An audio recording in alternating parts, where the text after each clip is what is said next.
Good evening, everyone. This is our Swartz Creek Community School Board of Education normal meeting. It's a regular scheduled meeting. We'll start it. It is 6 o'clock sharp. We'll have a roll call of members, please. Lorraine Ahern. Jenny Wolgast. Present. Autumn Henry. Here. Chuck Melkey. Here. Kim Winter. Here. Ken Engel. Present. Andrea Fick is absent. Okay, 6 present, and we're missing Miss Fick. Did anybody hear from her? Okay, all right. Then we'll have everybody stand, please, and we'll have a pledge of allegiance. Ken Engel, you lead us. I pledge Allegiance to the flag of the United States of America and to the republic for which it stands, one nation, under God, indivisible, with liberty and justice for all. Thank you, everyone. We'll get rolling here. Does everybody have a copy of our agenda today? If you don't, you're more than welcome to pick it up on the side table there. I know there's a lot going on with the start of school, I believe starting next Monday, and there's been busy here in the front office and all around our buildings. So this is a moment where we have public comment. It's limited to what's on the agenda. That's why I asked if you had an agenda. So if you'd like, you're more than welcome to come up. There's a 3-minute timer. Travis will be running the 3-minute timer. And please be respectful. And anybody would like to come up to the podium, please go ahead.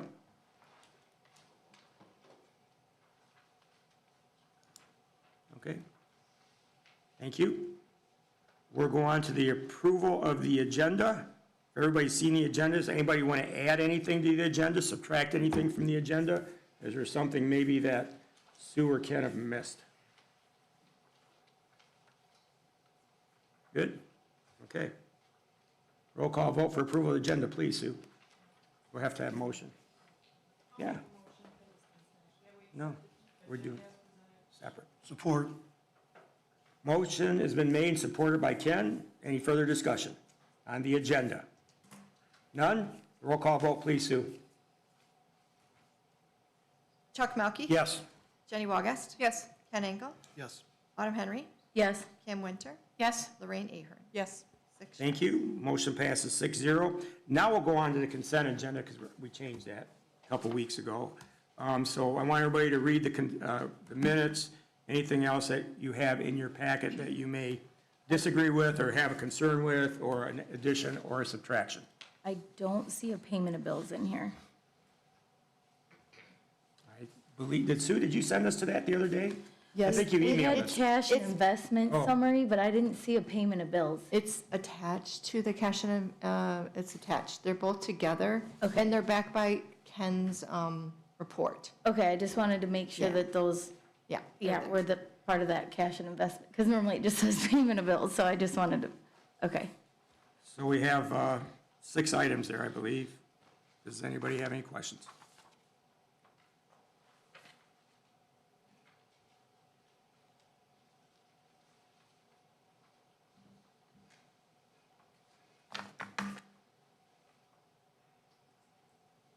Would somebody like I'm to looking make- at the closed session minutes and Yes. the arrival, that was for like the open session, not for the closed session. That has been on every one of the closed session minutes Oh, okay. when everyone arrived. Because it says you're not there at the beginning, so I just put in there what time you arrived, because it's like a roll call for the beginning. Okay. Okay. For the closed session? The closed session? Yeah, we went in at 9:05, and it says we came back into open at 9:20. Yes. Where? That's just like the roll call of the meeting. For the, no, I'm talking about for the actual closed session minutes. I get it.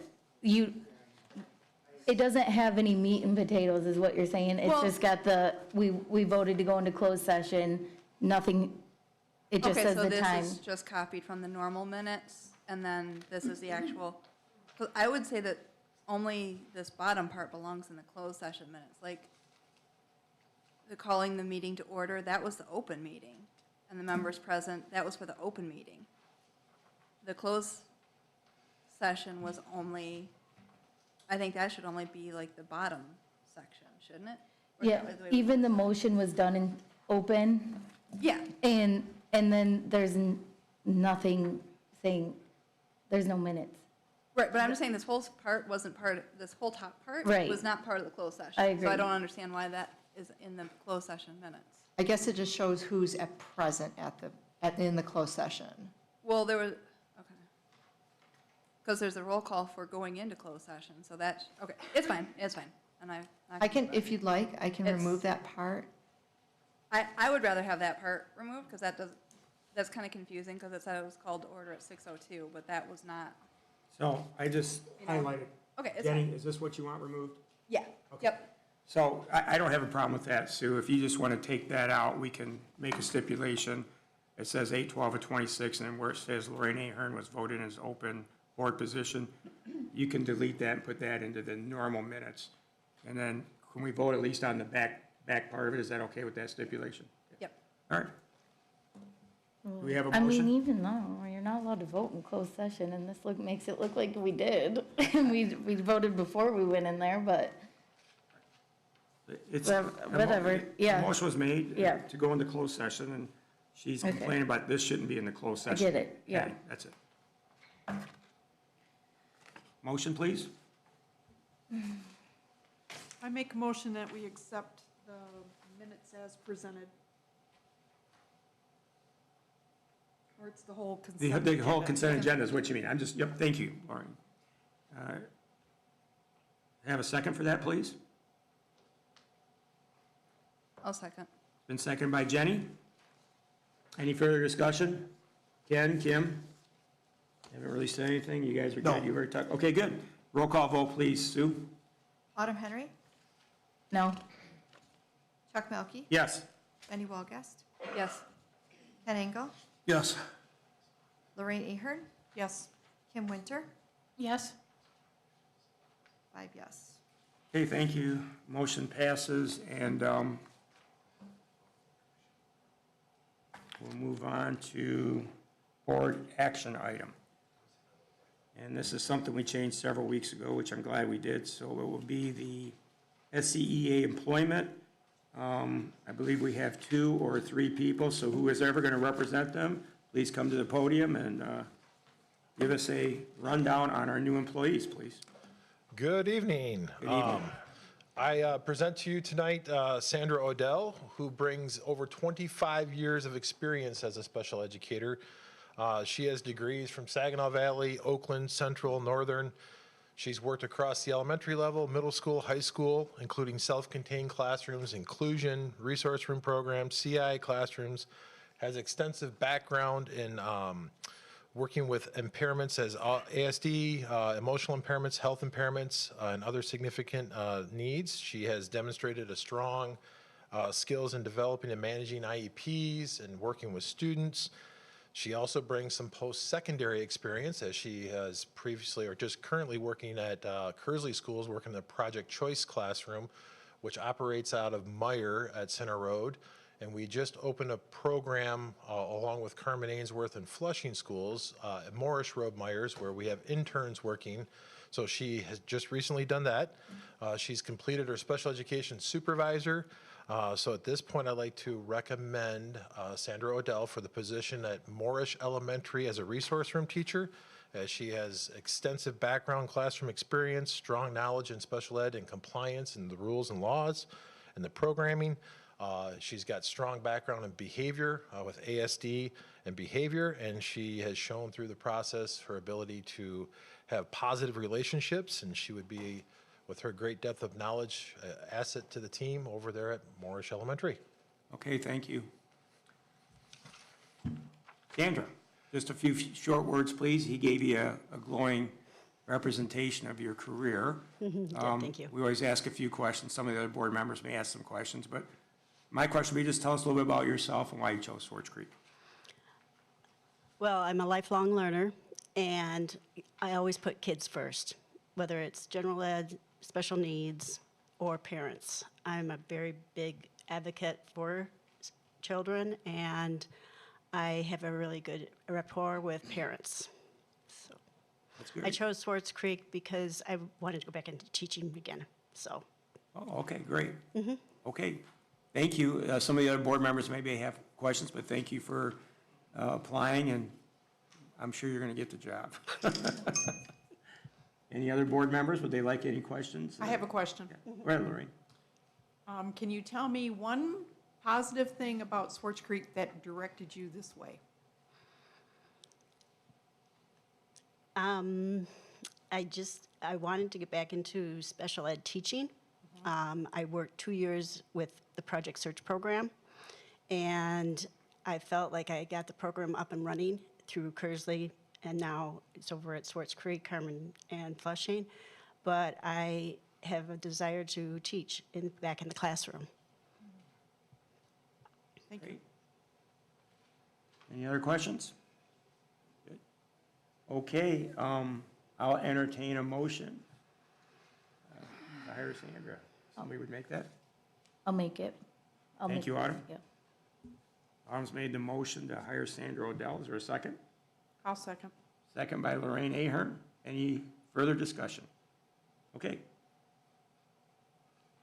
Drum roll, Sue, roll call. Kim Winter, Yes. Lorraine Ahern, Yes. Autumn Henry, Yes. Chuck Melkey. Yes. Jenny Walgast, Yes. Ken Engel. Yes. 6 yes. Come on up, Sandra. Thank you.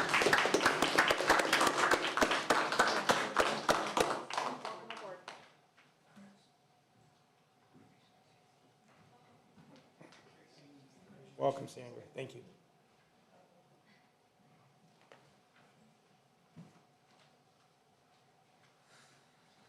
Okay.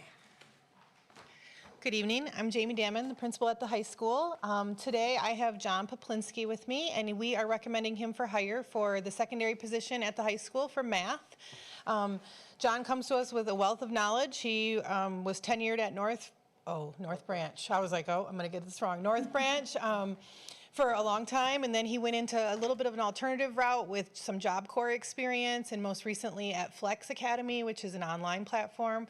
So he has a variety of different reasons, and we're excited to have him back in a brick and mortar classroom, and I think that he's equally as excited, and I'll let him say those things. So. Yes. Thank you. Hi, John. Hi, how Give are us a little you? bit about yourself. You introduced yourself earlier, but that's what you said. Yeah, I go grew ahead. up in the North Branch community, and it reminds me a lot of Swartz Creek, named after the North Branch of the Flint River Yeah. and all of that. And I have been teaching for 25 years now, and the excitement that's been in me most recently is unsurpassed.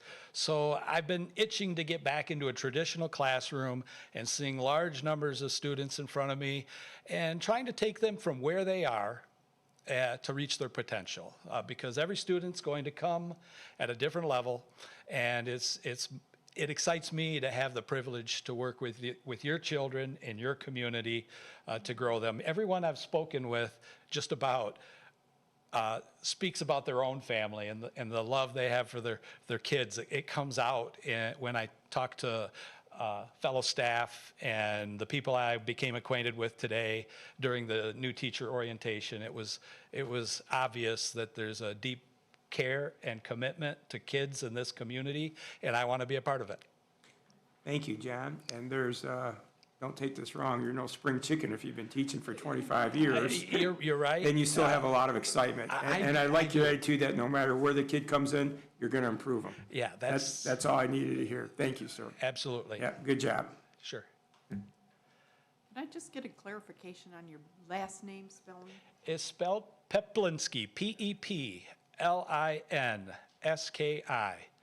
And my wife's a graduate. I didn't mention that. 1986. Really? So, and she always speaks fondly with pride about her history here and the things that she accomplished. So. Great. I'm excited to have you here. I really am. Is there any other questions from any other board members? I just have a question. How long you worked with Job Corps? I was there, just for a couple of years, maybe not even 2 years. And I was seeking to get a little bit more additional time in a nonprofit so that it could enhance my student loan forgiveness. And Job Corps is not, That's at least funny. the company I work for, not a nonprofit. So Yeah. I moved At on least he's from there. honest about it. That's good. Yeah, I can't imagine that after working there, you'd want to teach. But But- I think that's a really great thing that It was, that you it went was there. really one of my first experiences with the underprivileged and being able to help them find a better way. Great. Well, thank you. Thank you. No, we got to vote yet. Stand by. Stand by. So is there a motion? Oh, I'll make a motion that we should hire John. Peplinsky. John Pepler. Excellent. Yeah. Good. I'll second. And seconded by Jenny. Is there any further discussion? None? Sue, give us the honors, please. Jenny Walgest, Yes. Autumn Henry, Yes. Kim Winter, Yes. Lorraine Ahern, Yes. Ken Engel, Yes. Chuck Melkey. Yes, it's our honor to welcome to you Swartz Creek. My honor. Thank Thank you. you. Thank you.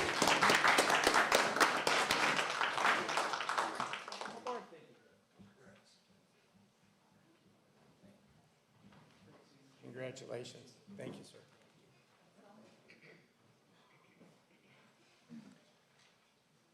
Okay. Can I just say something before we move on? Sure. These, and Lori, I appreciate you calling that one out. With the misspelling of the name on this sheet, I know, I've been seeing a few of these where like, not all the boxes are checked and things like that, also. And then tonight, can we either get more information or make sure that these are completed before they come up here? I'm going to address that on board comments about some of our hiring practices. Nothing major, just some good things that Ken and John have helped catch, and we'll move on to that, but maybe that'll help you with those questions. Yeah. Okay, thank you. Any other questions? We're good? All right. John, thank you for coming, and you're welcome to stay or welcome to leave. Most people leave. That's why we put this at the beginning of the agenda now. Although I'm betting everybody this will be one of our shortest meetings, I hope. Yeah, I probably jinxed ourselves by saying that. Knock on wood. Yeah. I know Travis is back there knocking on wood somewhere. Is he even back there? He left. Okay. All right. Informational items. We have some employment of non-certified staff. Does anybody have any questions on that? I think there's 5. I'm assuming There's no 6 maybe. these No, there's are all 5. vacant. Yeah. And we're Yeah, they're not. refilling. Yeah. Is that true, Ken? Okay. All right. Any questions on that? None? We'll move on then to the superintendent report. Mr. Janzarek, go ahead. So it's that time of the year where we start looking very, very closely at enrollment.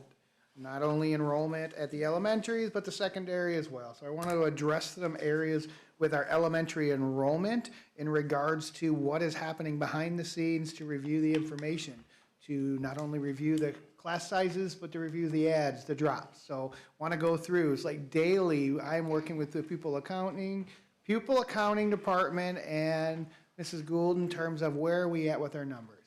Every day those change. There's ads, there's drops. I did hear some teachers that were concerned at elementary school the other day, so I got in my truck and I drove over there and had a great conversation with them. Explained to them, this is the process we're using, this is what we're gonna do, we're gonna evaluate those numbers. And they even mentioned to me that they had already noticed that, yes, there are ads and drops daily. So we're evaluating those nonstop. If we get to a point like we did already with Elms, where we noticed our numbers were significantly higher, we added a 3rd section there. So we added a 3rd section, I believe it was 4th grade over at Elms because our numbers were high. In terms of adding that section, we also took students from another elementary school that wanted to be out there and it made a nice fit. So we were able to balance classrooms out that way. If we get to Monday and we have classrooms that are high, I have 4 of them right now in the district I'm looking at, but I'm not only looking at just those 4. I'm looking at every section across every building right now at the elementary. Where are we at with some of those numbers? If we get to a point where we have those high numbers, we need to make some decisions because we know we don't want those high numbers within a grade level. We need to make some decisions. Do we add another section? In some situations, they have created splits. I'm not saying that's my recommendation, but I'm just saying that has been an option.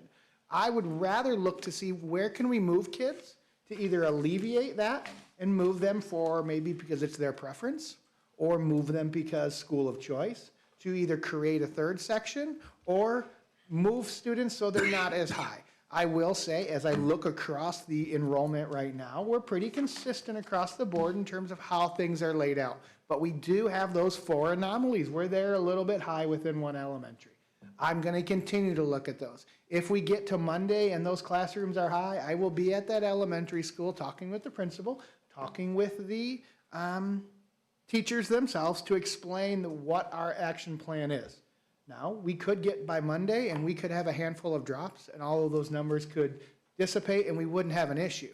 My concern right now, if someone said to me, well, why don't we just hire a teacher now? Because we might need them. My concern would be financially, if we don't need them, we would be in a spot of having an extra teacher. And I really don't want to have that conversation of congratulations. Oh, no, never mind, we don't need you anymore.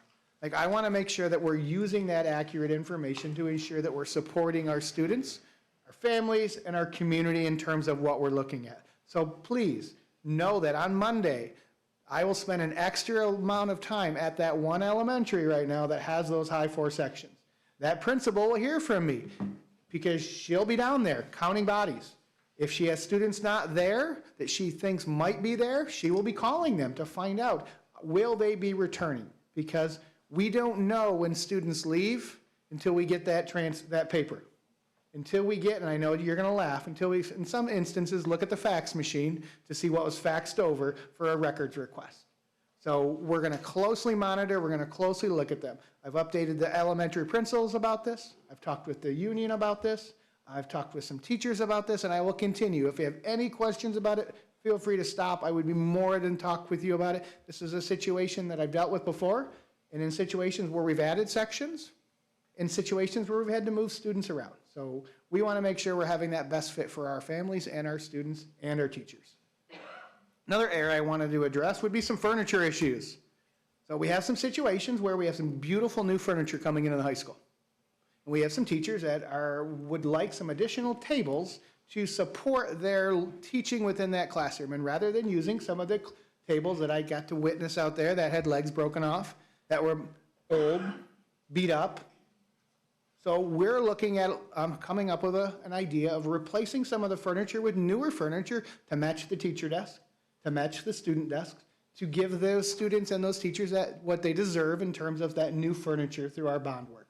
So we will continue to evaluate that. I've had some conversations with board members about it, but I just know I've heard some conversations out in the community about it. Wanted to address the fact that we are looking into it, and we will work to make sure we support those teachers if they want those extra things within their room. I do know that today was a very exciting day. This room was filled. We had 24 new teachers come in today. 24 new teachers take part in their first day of new dragon training. They heard from me in terms of what my vision was for the year. Sneak peek for tomorrow. Hopefully they didn't share with anyone. They also heard from our Human Resources Department, Special Services, Curriculum Department, Technology. They had lunch brought in and they worked with their union representation. They had a great day in terms of just getting to know each other. We did a lot of icebreakers in the beginning. Building those relationships are extremely important. It was a wonderful day, but that's just step one. We do not stop now in terms of our professional development, our professional learning for our staff. We will plan additional days throughout the year to support them, and if they have additional areas that they would like some additional learning, we will find ways to support them to continue to move them forward, which leads into that additional training for our year 2, year 3, and year 4 teachers. This isn't a one and done. This is what we can do to continue to support that Tier 1 instruction, to support all of our students, and to continue to look at how are we interacting with our curriculum. Wanted to give a big shout out to all these people that are behind the scenes. Non-stop working, from our construction crews that'll be working nights finishing up floors, to our custodians, to our maintenance men, to outside grounds, to bus drivers, everyone that we don't see normally because we're in here or you're at home, the work they do every single summer to make sure we're ready is hands down phenomenal. I can't tell you how many teachers have stopped me and said, I didn't think XYZ would be done. I said, you can't talk like that. You're not allowed to. It's always going to be done. We had an amazing crew working out there every day this summer to try to get us ready. When they couldn't get in the high school, we had crews working at the elementaries to get the elementaries ready, so when the high school was ready, they could shift over. Did a great job in terms of all of that planning and preparation to make sure we were ready. My last shout out, what I wanted to do in my report, I had 25 teachers this summer that participated in some professional learning. Just want to honor them in terms of what they did.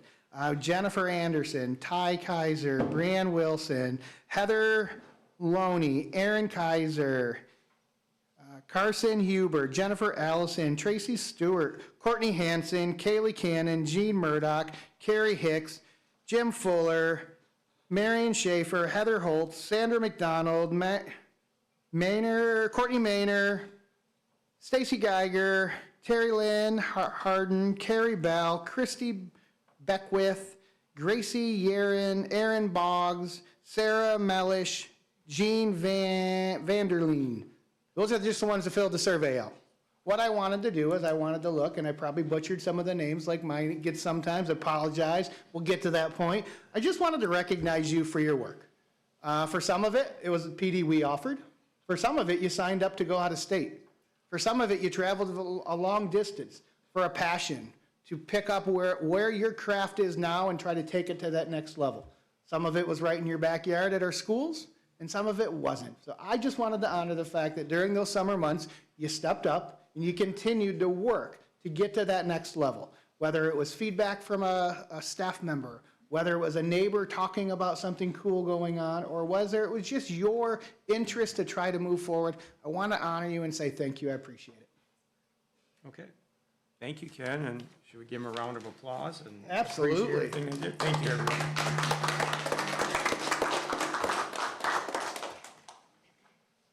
Okay, you went through that pretty quick.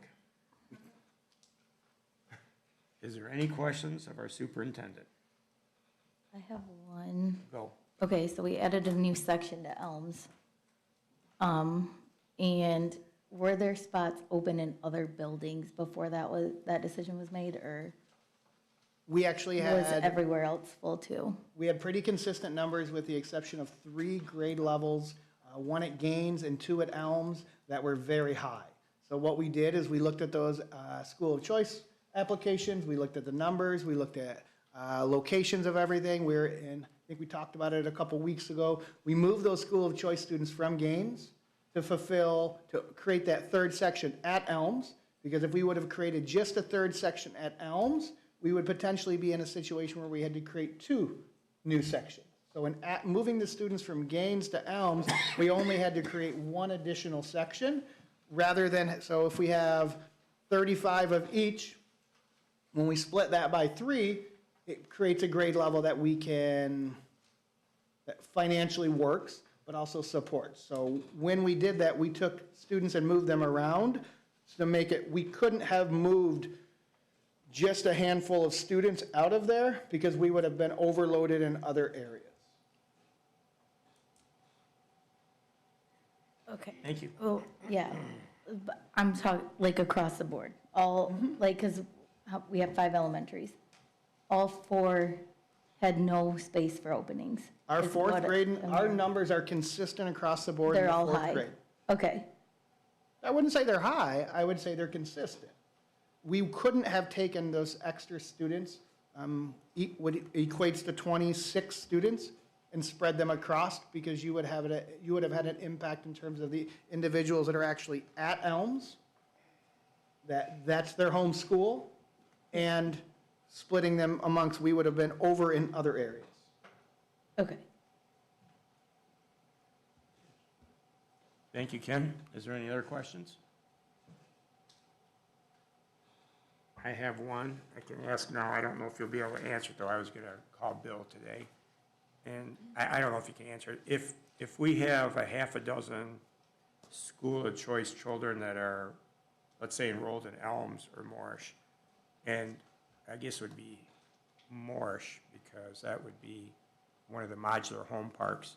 And I talked to a couple parents and they said a lot of the kids get dropped off at that bus stop to ride the bus up to elementary school.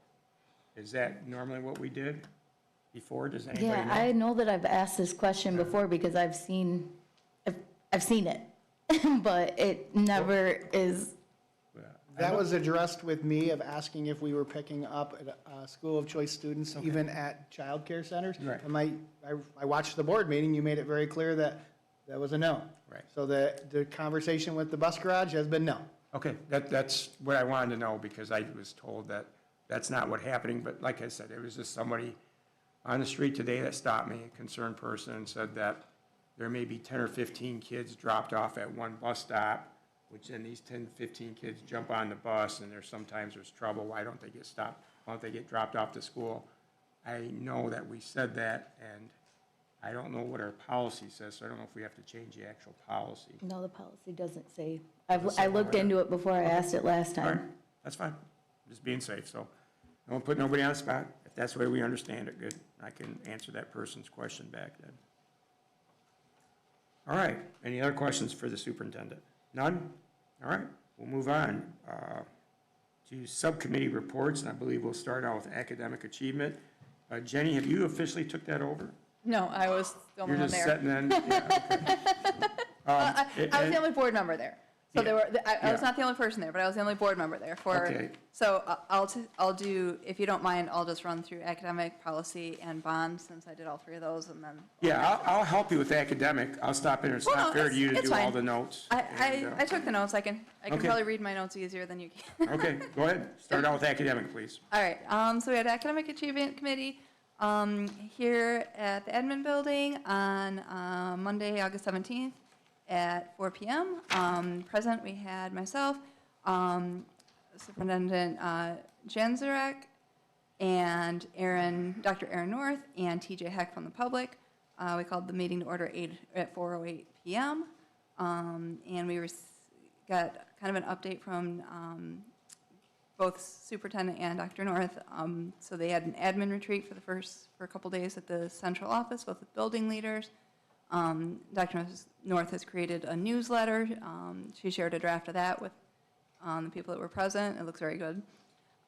And kind of had discussions about data culture. They're going to be using the Michael Fullen framework for data, and they're going to be discussing that in their professional learning committees. There's going to be some professional development going on. They have the vendor from Collaborative Classroom coming in from out of state, and that's going to be paid for with the 35M grant. They're continuing to look into more professional development for secondary teachers, including a disciplinary literacy series to support the new dyslexia law from middle school and high school teachers. Still working on the curriculum map to kind of like look at the different programs that we're using for the different subject matters. Let me see. So we're getting into the second year using some of the curriculum, so they're going to be assessing the progress that they're making and the strengths and the weaknesses, just speaking with the teachers that have been using it. Talked about the fact that this is a fresh start this year with new admin, a lot of new teachers, a lot of new staff. So it's a great time to get everybody kind of on the same page, and also recognize that because there is a lot of change, we need to support the people through the process.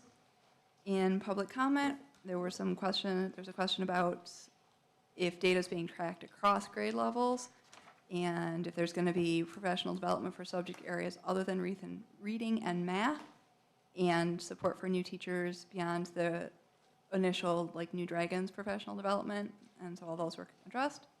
And it was also suggested by TJ that we recognize all those teachers that did do the additional professional development opportunities over the summer, which Ken brought us that list, so that's great. We were able to recognize those individuals. We did not have committee comment. We don't have any board action items, and the next, we were adjourned at 4:56 PM, and our next meeting is September 21st, which is also Monday at 4 PM. So from there, we went into the policy meeting. Does anybody want to ask Oh, any sorry. questions? Yeah, give me just a break here.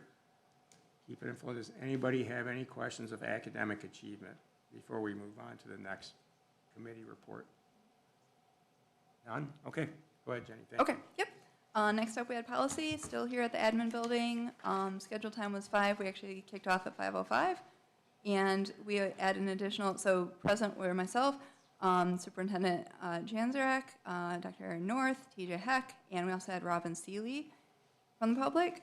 We began at 5:05 PM, and so we briefly discussed the handbooks, and at that point, they were still working on incorporating all the requested changes into the final documents, and those were shared with the board separately, the whole board by superintendent.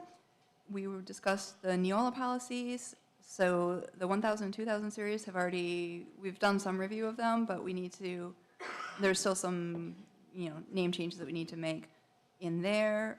And we just kind of talked about how we're going to move forward with the policy approval process, if we're just going to sit in each of the policy meetings and read through in the meeting, or if we're just going to have board members read through the policies ahead of time, come into the meetings with the actual options, input on the options or input on any other changes, and rather than going, line by line through the whole policy, just go over the changes. So that's, we discussed that it's probably a good idea to read them ahead of time. So those have been sent out to the whole board. So we should have received 1,000, 2,000, and 3,000. So some of the options have been, suggested options have been highlighted by Wayne. And so we just need to kind of review it and see if we agree with those and discuss any changes or any other issues in policy committee meetings. Let me see. So public comment. So there's discussion about sharing the drafts of the handbooks online. Then we kind of discussed that and determined that we would just request that anybody that wanted a copy of the drafts for the handbook request those by email to Sue Gould. So if anybody wants to see those, they can request those. We did not have any committee comment, and so tonight for board action, we do have the approval of the handbooks on the agenda. We adjourn the meeting at 5:45, and the next meeting is going to be on Monday, September 21st at 5 p.m. Any questions on that one? Any questions for the policy committee? I have just a couple, Jenny. Yep. So when we're going through these, just to cut time at our general board meeting, are we going to, you're saying that you're going to email them? Yes, so this afternoon, so I had saw received, something, yeah. Yeah, I received a copy of it, I didn't realize that I was the only one that had a copy, so I forwarded it to everybody so that everybody has a copy of it. So Right. basically, Wayne went through, as our Neola rep, went through and just kind of said, these are the ones that you would probably go with, because there's optional sections that we can either include or not include, and there's just different choices. So he went through and kind of marked it up a little bit and made suggestions, but obviously it's up to us to determine if we want to follow those recommendations, suggestions, or if we want to make any other changes. So rather than reading through all of those fresh and like having everybody sit in the room and just kind of reading quietly to themselves, and what we talked about policy is everybody gets a copy, everybody can look at it. They can look at the optional sections and determine, yes, the one that is currently selected looks good, that's what I would want to go with, or no, I think we should choose another option, we should remove that section, that kind of input.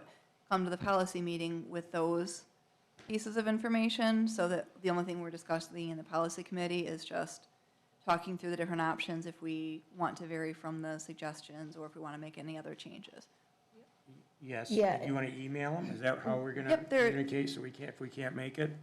I know you already Yeah. emailed them to us, but we're going to email back our suggestions.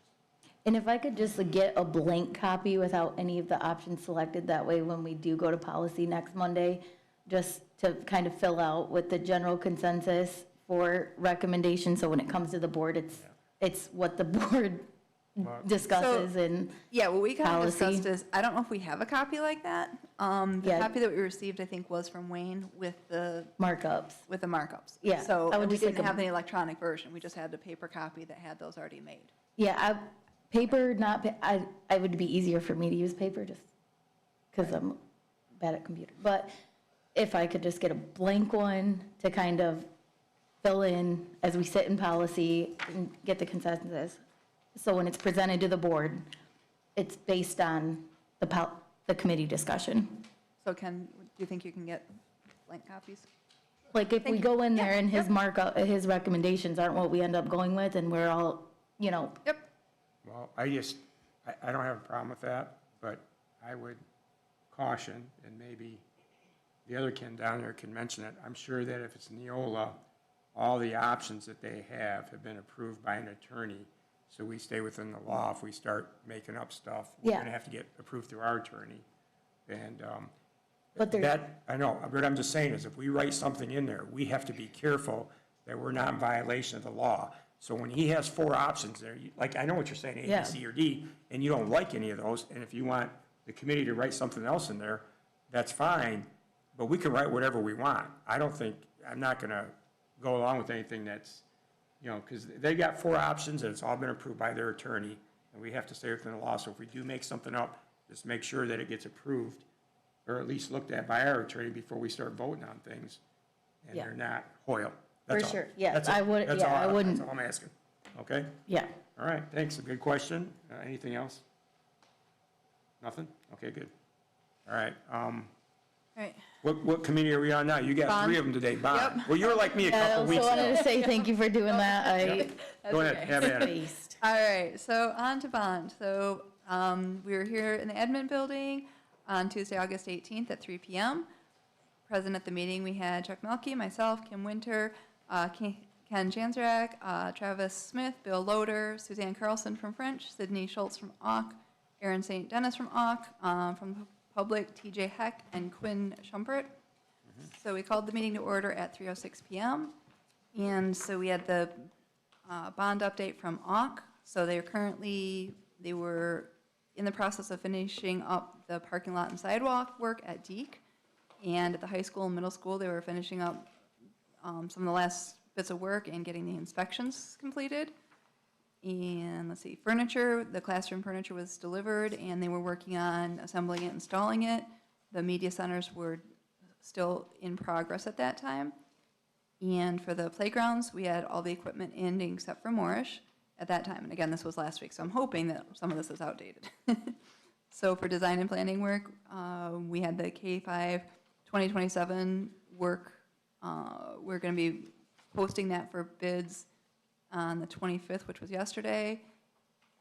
And they were I think the bidding was gonna open at the beginning of September. We also talked a little bit more about the pool renovations, but I think we're gonna go more into that in facilities, so I'll leave that one alone for now. And let's see, so Spalding DeDecker, oh, no, that was, sorry, I should have removed that. I have an extra part. We talked about the parcels in the Elms property, and that was left over from the previous month, so we did not talk about that this month. I don't have anything down for public comment, and under committee comment, we just kind of went over the fact that when we talk about like the budget, if you look at overall the bond work budget for what's being done, we're not over, but if you look a little bit closer at the building level, like high school, some of the projects came under, so we had some available funds, and then when you look at Deke, we had a few things that went over because we had some issues with like some soil under the paved areas that you just wouldn't know about until you actually started digging.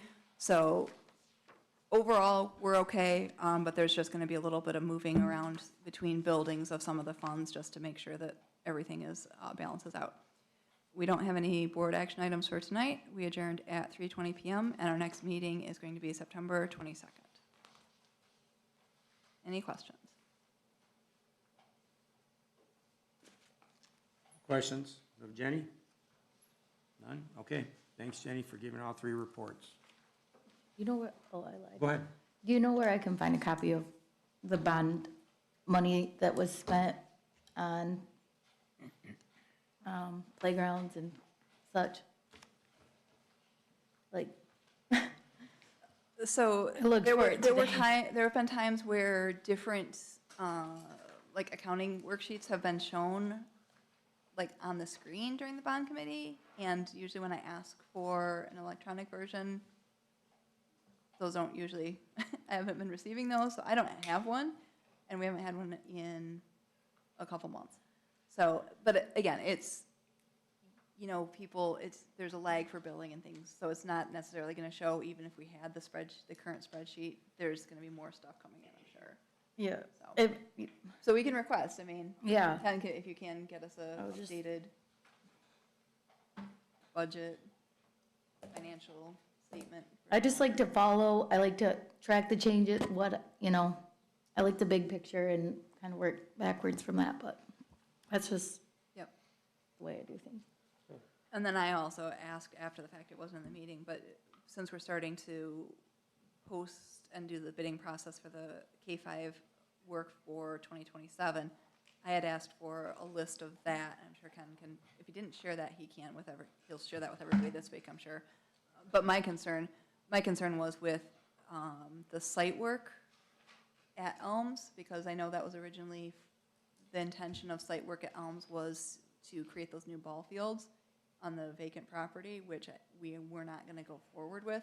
So I just wanted to make sure that that was not placed in any of these bid packages, because we had decided not to move forward with that at this time. So. Okay, maybe we can use some of that money for the pool. Yeah. Ken, treasurer's report, please, sir.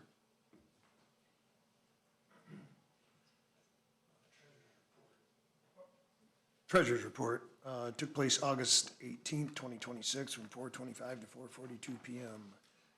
Chaired in attendance was Ken, Chuck, Bill Loader, Jessica Lenave, Jenny Walgas, TJ Hecht, and Quinn Schempart.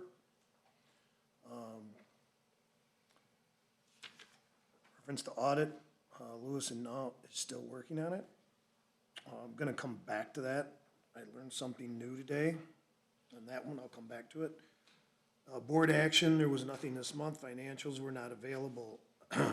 Grants at this time are not up to date. There was no public comment, no board comment. Back to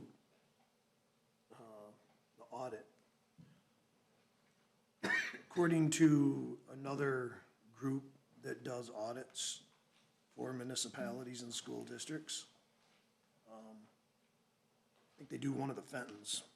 Anyhow, during the audit, I spoke to the gentleman, and I can't remember his name. I spoke to someone over at his office, and then I spoke to him in reference to the stipends.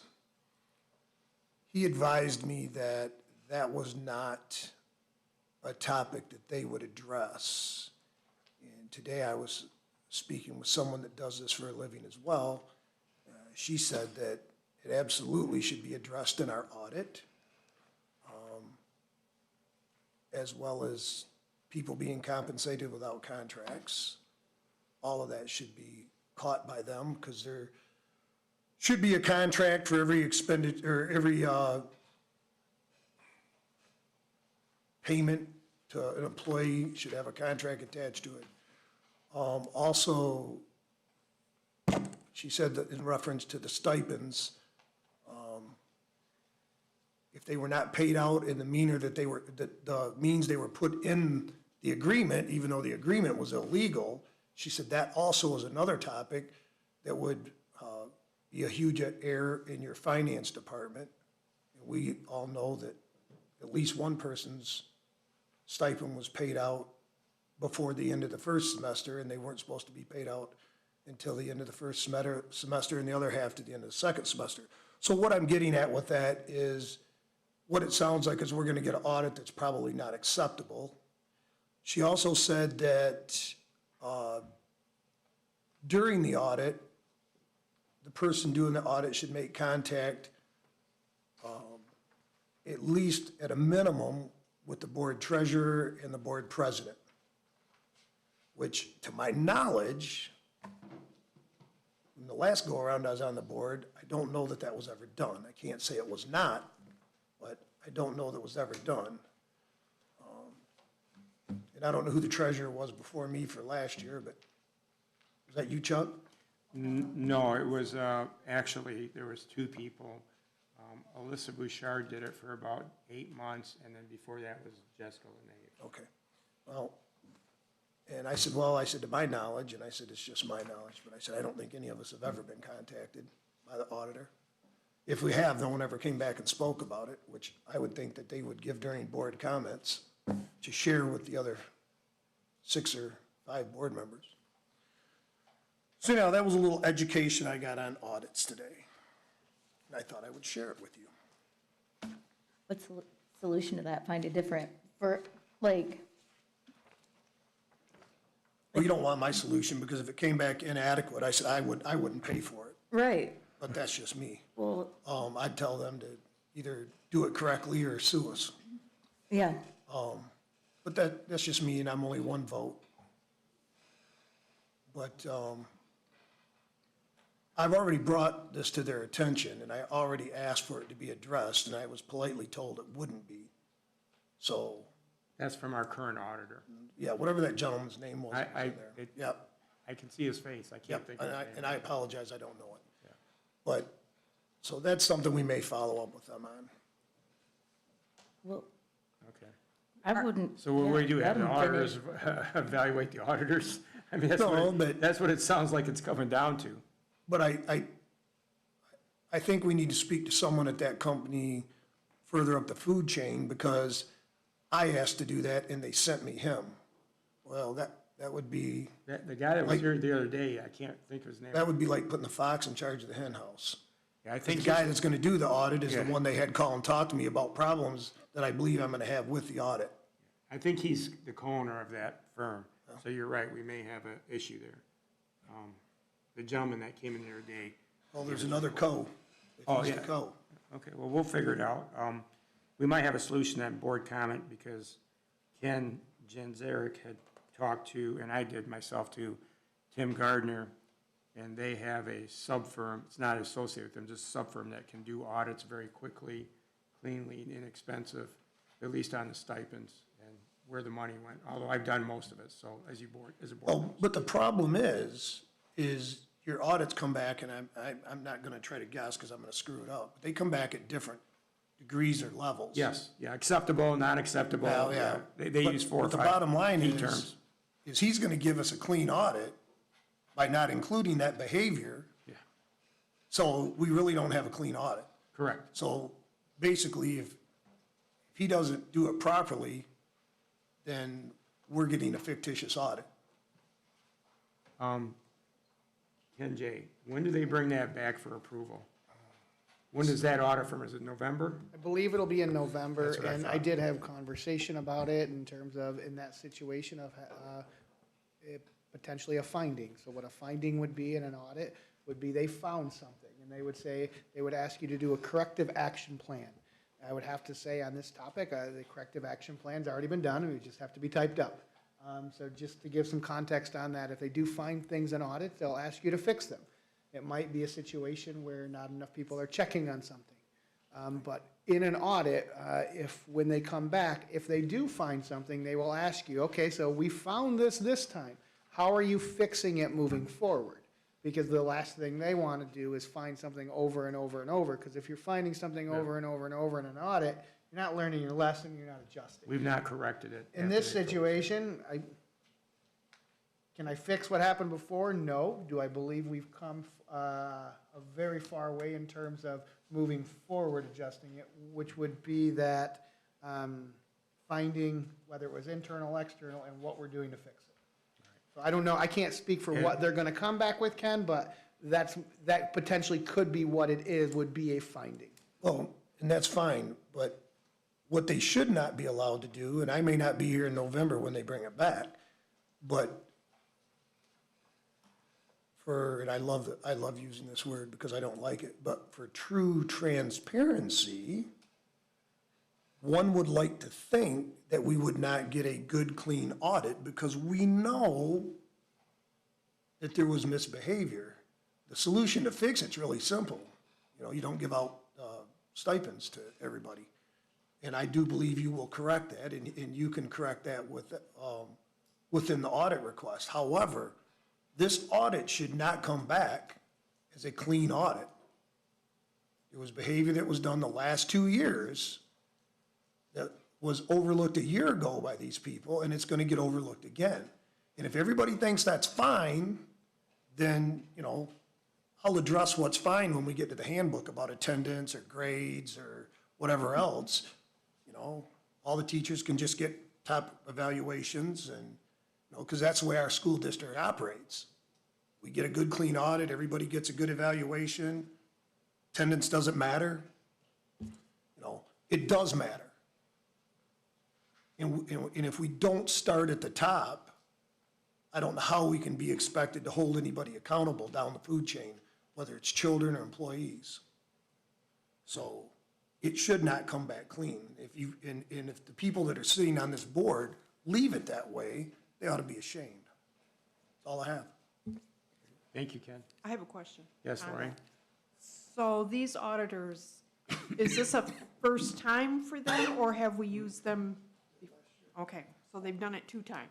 This will be the second time. More than that, but we know there were stipends done the year before that were not addressed by them. And so, yeah, he just plans on ignoring it again. I mean, that's basically what he told me.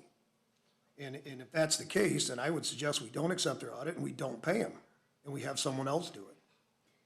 Otherwise, I don't know why we have any rules around here. Yeah, and this is someone that we chose to hire. Oh, we didn't choose them. I think we're, Well, I mean, yeah, you guys might have, I wasn't here for it. easy, Not that I wouldn't have hired him, but okay. I mean, Because we already know that he didn't do the audit right last year. right, And he's basically told me he's not going to do it right this year. right. I- So why are we still employed, like, why are they still working for us, I guess is my question. Good point. Like, what, Well, I'm not going to defend them, but auditors are not going to take every budget at Swartz Creek School District, line item by line item, there's too many. They choose 3 or 4, and Ken brought up that we have a deficiency here, so maybe he should have looked at that and said, let me pull that out and look at that, and you heard Ken's answer. So I think all auditors don't, I know they don't go through it page We by can, we page. can cut him a pass for last year, but Yeah. we can't cut him a pass for this year. Yeah, I'm agreeing with Because you. we made it very Yeah, clear that we there were made it that we stipends have a and people that deficiency. worked here without a contract and got paid for the last 3 or 4 years. Right. So he's been made aware of it. It's not a secret. I just want to explain to the board, when you hear auditors, though, they do not audit every single item. yeah, They just don't. Right. It would cost us $1 million to have an audit of a $50 million budget. So what they normally do is they'll pick 3 or 4 things, and Ken suggested that we need to look at this, and he said he's not going to do it. So we have to make a decision on how we look at that. I would like to look that's into it. other firms. Okay. Well, we can do that. Well, I don't know if we This is already have not, this is not the time to What? pick another firm. It's not. So, yeah, so for this We can do that audit, next meeting they've if you guys already, want. yeah, we've already submitted paperwork for them. I'm sure we have signed some kind of a contract with them and may or may not have already given them money to conduct this Yeah, why don't we audit. find all that out first? So this isn't necessarily something that we can just. Overnight, halt I right get now that. For this year, because I think we've already Why don't- entered a But if- contract, we've already paid them some money probably. But if it comes, if it comes back clean, like Ken is, If it comes back clean, I wouldn't pay him. so I would like to see the contract, I would like to see what our options are, Well, if that's the case. another concern is though, is that we do the audit not just because we like paying money for audits. There are legal requirements for doing There's- audits. there's and they're certain due- state they're- compliances Yeah, that we and they're have to due do. by a certain point. So if we were to try to engage another firm, I don't know that we would have time to get that, for them But to get I it don't- turned around. So, Yeah. that's another concern too. answer if you want. Yeah, so. Go ahead, Yeah, Ken, Ken's fine. please. There is a deadline for the audit to be completed. They have already started the initial process. What'll happen with the audit is they came in, I do believe they came in during one of our committee meetings, but they'll also come in and they'll collect information from us. They'll come in and collect information from the business department. After they collect that information, they're gonna come back and they've got all this information, they're gonna sift through it, they're gonna look through information, they'll have access to some of our schools' open documents, and then they'll go through the process of digging in. If they find something, they'll come back and they're gonna be asking for additional questions. So in the next week or two, maybe even next week, I don't wanna speak without knowing the exact day, you will have that, they will be back in the district. When they're back in the district, they will be bringing the business department in and asking for additional documentation. If they found something, they might ask for additional documentation to support it. If we're missing something, they may ask for something. After that, they're then gonna leave again and go through the whole process of formulating the final audit. Yeah. That final audit would then come forward, and we do have a deadline, and I do believe it's around the November time where that needs to come forward. without having that done, there are financial repercussions that we would face, and we have already engaged with part of it. If you'd like to see the contract of it, I can look to get it for the weekly update. It's most likely in one of our board meeting packets from previous meetings. When this one is all done, if we want to have additional dialogue, be more than happy to. If you want me to bring someone else in to have some conversations about that whole audit cycle of what we do, be more than happy to do that as well. Okay, I'm not trying to derail a train. That's not what I'm saying. I understand that you can't stop it once it's rolling. What I don't understand is if they're not looking at things that we need them to look at going forward, because I'm assuming that some of those regulations and requirements require us to get another audit next year. Why would we go with the same firm? They did have conversations about that topic, and they did reach out to me. They did sit down with me and have a dialogue and conversation about what it was. When they come back, we'll know additional information. I did offer them the information I had about the stipend situation across the entire district, so I can't speak what they're going to ask questions about or not. They may already have it flagged as a finding. They may already have. I can't speculate to that because they haven't come back to ask for that information yet. My other concern is if we are aware that they are not looking at things that we are aware of as issues, even if we do continue this process, let them give us the final audit. If we turn that in, knowing that this company is not looking at everything, we might as well not, in my opinion, we might as well not turn anything in, because we're turning in something that we suspect might not be a complete and full audit. So I can't imagine that turning in something that we don't trust, because I'm assuming we, in some form or fashion, say that we stamp this and approve this as this is our audit. So That's a that good makes us point. liable if we are aware that there's things that are missing from this audit. That's a So- good point. Just something we should keep an eye on too. I was just wondering, if we're paying these people, do we have the ability to say, we want you to look at this area and this area and this area? Ken said we don't. Because I don't want to turn in a false report. I think like- you guys are making this too hard. Let them do it, see what it comes back. If you don't agree with it, if we're still here, I would vote it down, turn it into the state and ask for an extension, explain to them why, I'm sure they'd give you one, and then go over there, and I wouldn't pay them.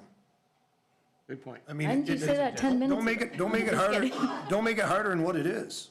Okay, does anybody want to accept Ken's financial report? Thanks. Thank you, Ken. I just have a question, and Yes. actually, it's kind of to Ken. Isn't there like a set, Ken or Ken? Ken you, Oh, Ken. Kenny or Ken J? Oh, Kenny? So don't you keep an audit company for just like 2 years and then you look for another one? 2 or 3, yeah. Okay. I mean, not everyone does, because over at Clayton Township, we've had the same one for, I don't want to say, several. But I don't think it's a bad practice to rotate it every probably 3 years. As I say, is that something that the board has to approve? I don't know what the dollar amount is, if it's below a threshold, so the board doesn't have to approve it, but I don't recall, and I could be wrong, and Sue Gould would be able to pull the information quickly from the agendas list. Well, it should be, if it's an agenda item, we voted on it, right? If it's an agenda item, so if Lewis and Knopf came in here and said that the contract renewals plus $30,000 at today's rate, then we would have approved it at a board level. That's a service contract. I think that the superintendent, and you correct me wrong, or correct me if I'm wrong, Ken, it goes up about $1,000 a year underneath the state guidelines. So I think we're around 30,000 now. So it is possible, to Ken Engel and Lorraine Downer, you may be right. Maybe somebody signed it in the administrative office. Sue, would you know that? I don't want to put you on the spot. But Lewis and Knopf has been around for at least the last 3 or 4 years that I know of. I don't recall that being on the agenda. I don't In either. the past 2 years, but I could go back and check. Do you know what the bill is for them roughly, or? Oh, no, No, I do okay. not know that. I didn't don't know. pay Okay. the bills. All right, no worries. All right, so that's good questions. Let me find out tomorrow. Let me call them. Let's go through some agendas, see how they were approved. And in the meantime, as Ken Engel suggested, let them do their report and we'll go from there and let us get some background information in the next couple of days. Is that fair to everybody on that topic? Okay, without a roll, but we need a vote on Ken's financial report. I just have a quick, why do we vote on the same thing twice within a meeting? If we already voted on it in the consent agenda, why are we doing it again down here? We always vote on whatever the treasurer reports to us as the knowledge that he knows from the last committee meeting. Okay, well, Where does it specifically say?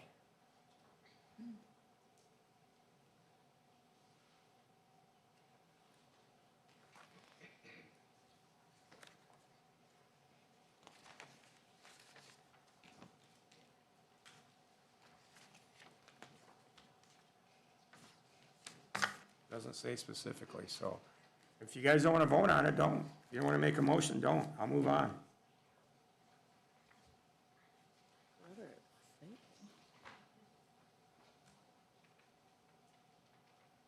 No motion, okay.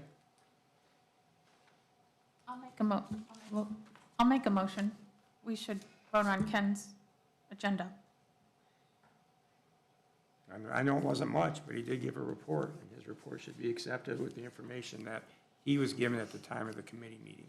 so we're not accepting the information that he was given, we're just accepting that he's given us the information? Yes. Oh, okay, then I'll second it. Do you want to include, we didn't vote on Jenny's. No, it's only You the don't have to, financial you one. just have to do it on the treasurers. Yep. Okay. They didn't do, when I came in, I suggested they do that 8 years ago, and they argued with me, and then they looked it up, and they said, you should always accept the treasurer's report as given. I mean, I don't have an attorney here now, nor do I want to argue it. We don't have to do it or do it.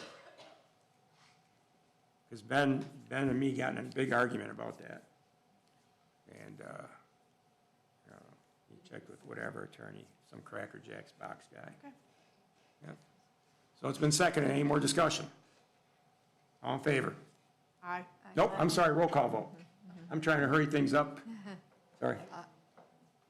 Lorraine Ahern, Yes. Chuck Melkey, Yes. Jenny Walgast, Yes. Ken Engel, Yes. Kim Winter, Yes. Autumn Henry. Yes. Motion passes 6-0. Thank you. We'll do the building committee report, and I'll try to get through it quick. Operations and building.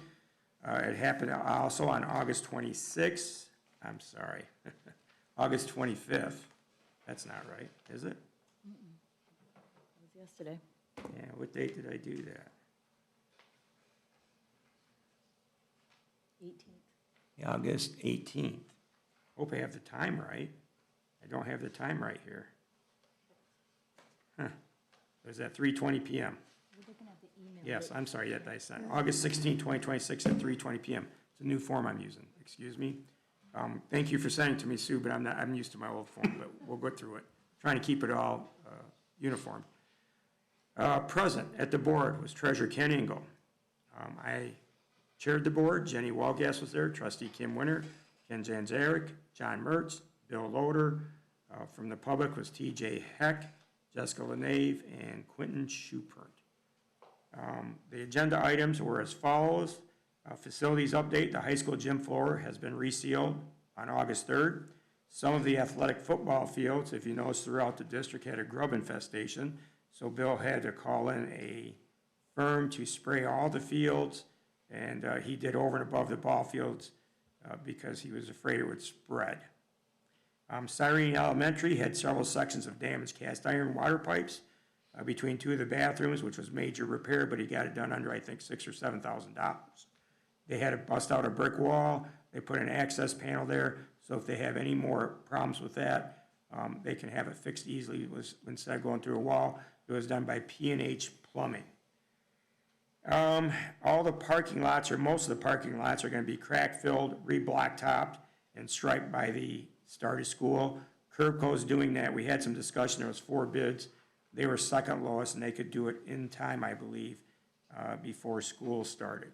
They're only like $800 than the lowest builder. Several trees are being removed from the middle school. The The branches are hanging over portions of the roof. They want to get those cleared up. Several bookcases were damaged when they were abating the asbestos in the middle school, and they had some damage. Bill was, instead of ordering all new bookcases, ordered only the tops and saved us a considerable amount of money. It cost about $3,800. My only question was who damaged them, so I have to find that out. The Mary Crapel warranty work was done. There was some blacktop damage done over there by a dumpster left. That was fixed, okay? And Bill will be filling an empty maintenance position, which I don't think I saw that on our new hires. Has that been filled yet? Do you know? Yeah, it's on here. It is? I think Was it's it on down, there? it's down low Was it? because Okay. it's a contract. Okay. I thought that was for the bus garage, but we'll take a look at that. Gaines School, good news is the kitchen's completed and ready for the start of school. The outdoor freezer and refrigerator were installed. The ovens are being installed last week, and everything's up and running there. Custodial staff are currently cleaning all the elementaries, again, reinstalling the furniture that were moved during construction projects. Deke is finishing them up, and they're putting the finishing touches on cleaning there. Bill's gonna do some last-minute classroom changes in the district, and he assured us that everything will be ready for starting dates. Is that still true from last weekend? Do you know? We have a little bit of flooring Okay. left that we're, worst case scenario is we'll have some of the floor done, we'll move all the furniture in, we'll start, and then we'll move all the furniture out, and in the evening, finish the floors. And what elementary is that in? It's at the middle school. Okay, at the middle school, okay. So everything's good to go. And all the bond work, if I'm not mistaken, Jenny was on track too, right? Yes. All right. K-5 playground upgrades. Sinclair Recreation has completed the K-5 playground updates on all locations with the exception of Morris. They're finishing up at Deke also. We'll start working on Morris. The playground will be in, all the wood chips will be at the proper depth. Autumn, a few weeks ago, was nice enough to report that we had some bad slides. So new slides have been ordered and will be installed ASAP at Elms. And the problem is at Gaines, they can't find that one, so they wanted to sell us all new equipment. That has to be discussed further at the building committee because it was about a $60,000 purchase. So I think that we can find a slide instead of spending 60 grand. And the equipment wasn't even that much. Other than that, if anybody has any problem with any of the equipment, hopefully the principals will inspect it as a last minute, get with us. Bill's been on top of it as much as he can. Some of the equipment is old and like I said, has not been replaced, and they're having a hard time with some of the companies that have went out of business. Middle school pool, big topic. The middle school has a major leak, needs immediate action. Water loss is approximately 12,000 gallons to 15,000 gallons in a 24-hour period. They've identified where the leaks are at least. They're the two old main drains that are located. The patches there have given out and the pipes are leaking. So they were going to drain the pool, fix the drains, remove the pipes, and possibly retile, regrout, acid wash everything. That was $43,200. I don't know what's been done so far. I know that he drained it and made sure that the pool wouldn't lift. Am I correct on that? So he's done that part yet, instead of dumping all that water. And that's a big topic of contention, so we're gonna have to figure out something with that. The board at the subcommittee really doesn't want to do anything till we can get a complete evaluation and cost evaluation instead of throwing money away on it. If it's gonna take more than that to fix, which some of the board members have toured and said, yes, it's gonna take a lot more, and Bill's in agreement. Public comments were centered around pool discussion, and the committee comments were centered around the pool discussion. So where's Bill at on it? I haven't talked to him since last week. The pool is empty. The drain has been pulled. The drain, underneath the drains have been drilled, so the pool will not lift. Okay. And we're at a holding pattern. Yes. So the board decides what they want to do, and do we have any update on the pool company that may come in and give us an evaluation? I do not have an update on that. Okay. Any comments or questions of me? Most of you were there, so you know as much as me, I believe. At least 4 of you were there. Good. Okay. We'll go on to board action item. I'm Can sorry. we do a break, or does anybody You else need a need break? one, or I can It's go up to you on my guys. own if you guys don't? Okay, we'll take is everybody in Motion to break. consensus? We'll take a 5-minute break. Okay, 7:16, try to be back at 7:21. Thank you.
So it looks.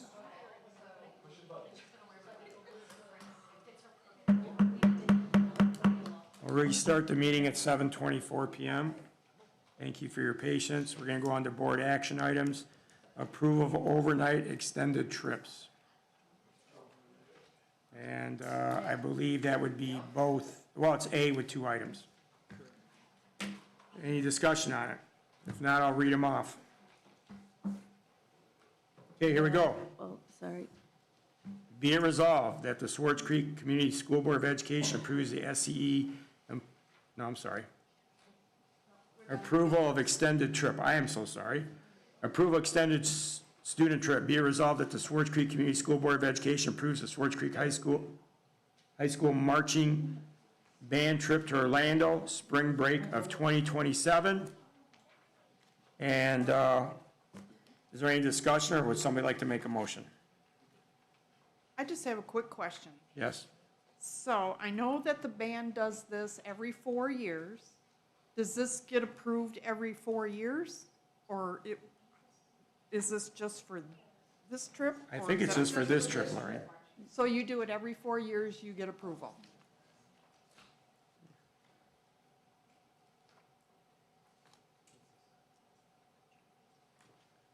I'm going to vote on them separate. Oh, this is this one here, right? Yep. Okay. Is there any discussion on it? Any flavor for making a motion? I'll motion. Been motioned by I'll move the motion. Autumn, I'll second. second by Jenny. Any further discussion? Okay. Roll call vote, please. Ken Engel, Excuse me, yes. Chuck Melkey. Yes. Jenny Walgas. Yes. Autumn Henry. Yes. Lorraine Ahern. Yes. Kim Winter.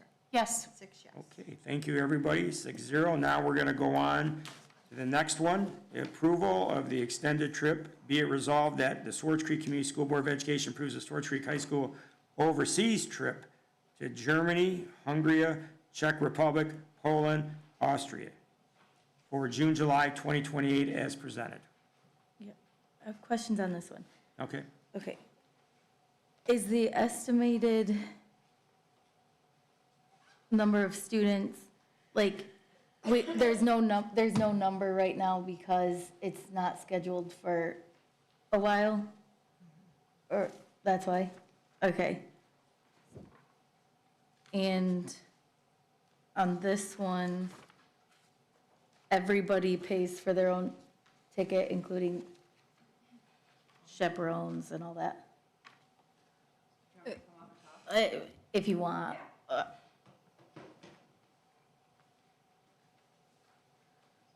So every student or parent or anyone who wants to come does have to pay for their own spot. There are chaperone spots that are available. It depends on how many students sign up for it. But there is fundraising that they are able to do through the program EF. So they basically have a kind of like a GoFundMe page where people can donate online to go towards it. But every year or every 2 years, I plan an overseas summer trip and I launch it 2 years ahead so people have time to budget for it, and it's spread out over 2 years, so it makes it much more manageable. Okay, thank you. Yeah. Thank you, Lisa. Anything else? I think we're good. Okay, so Oh, is this sorry. open to our So it's- foreign language students or Okay, no, anybody? so this trip is open up to any high school student and their family. So it's in 2028, so that means I will be advertising for current 7th graders through 11th graders. And sometimes families come, so there are some children that are not going to be in high school, but they room with their parents in a family room. Because I will not have high school kids rooming with middle school kids. To me, there's a big difference between a 13-year-old and an 18-year-old. So that's something that EF will back you on, because there are middle school tours. So middle school offers that for that age group. They're much less strenuous. All the educational things are towards that curriculum of middle school, whereas the trips that we go on in the high school are much faster paced, and it's towards the curriculum that we actually teach. do our foreign language teachers go, or do they, I know they've had trips in the past. Yep, so German has one, and when I was in the Spanish, when I was teaching, we would do them for just the Spanish students. And it would be high school, but they do offer middle school Spanish and French and German trips as well. But they're more than welcome to join my trip, as well as all of you. Thank you, Lisa. Yep. Is there any more questions? Okay, thank you.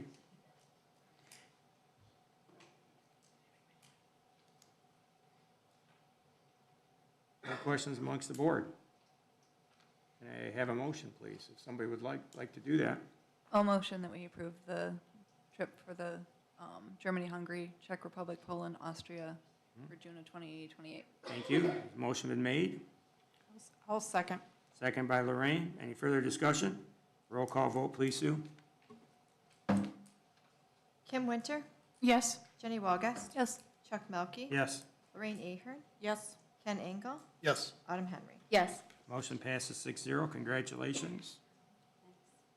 Okay, next one is approval of MASB 2026 Delegate Assembly.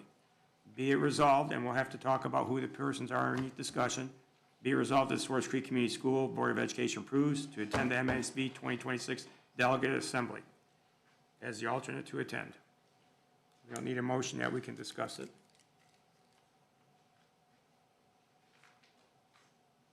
Then I'll fill in the names once we decide that.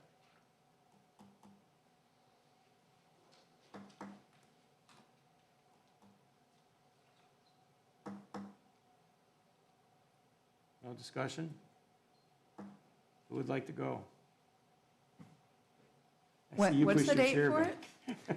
it? He pushed his chair back, so he October he can't go anyways, but he pushed his chair back. Everybody stand forward. Everybody took one seat back. Is this for the conference? Yes. That's, no, it's, Oh, is it for the so it's the delegate the assembly. assembly?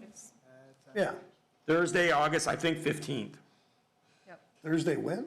August 15th. Yeah. October. Oh, gosh, I'm sorry. Did I say? Okay, October. I apologize.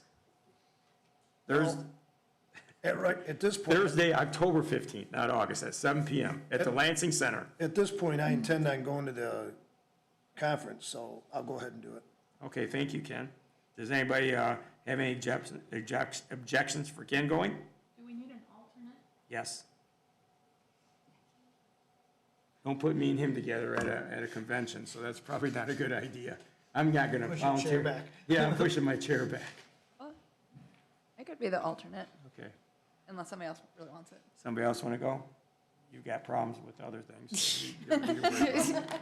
I got issues. Yeah, Kim, Lorraine, you guys, nobody else? Okay, so I'll reread the motion, and then I'll reread the resolution and hopefully get a motion.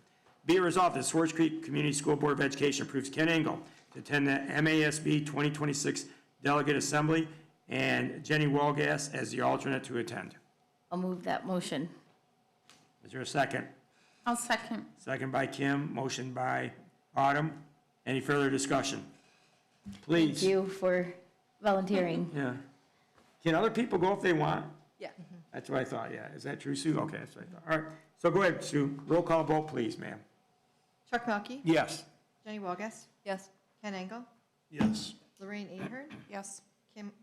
Autumn Henry, Yes. Kim Winter, Yes. 6 yes. All right. All right, here we go.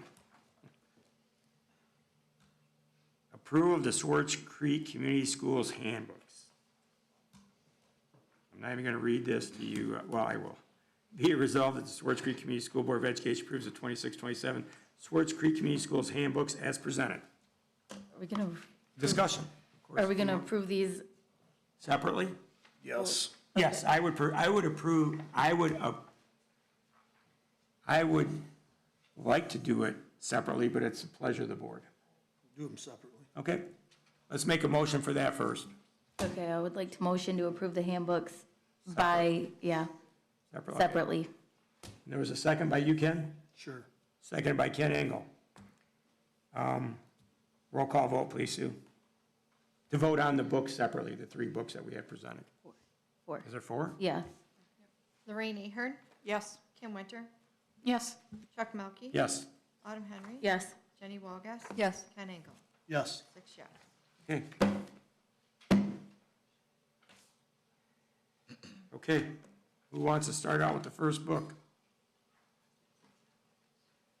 Well, I'm just gonna start out and say that we kind of received these a little bit late, and I've been trying to work through, like, actually reading through word by word, everything that's in here. And I know that, and as I was going through, I found a lot of issues, and not even with content, just with, spelling things correctly, having things that were copied and pasted twice. So I have concerns that these have not been, we've not had an opportunity to have somebody to go through and actually proofread these. Like I said, I marked up, I think I had sent you like 25 pages of things, which I felt bad about, but, and that was just with me, one person who is not a professional proofreader in any form or fashion, and just picking out the things that were just very unclear, that definitely needed to be fixed. So I would like to see all of these go through somebody. I don't know if it would be maybe Michelle Corbett as our public person, or somebody else, or a team of people that are good about doing proofreading, to kind of go through these again and make sure that we're not missing anything else, because I know some of them that I ran across in my first read, and again, they've been, the ones I found that I identified to Ken have been cleaned up.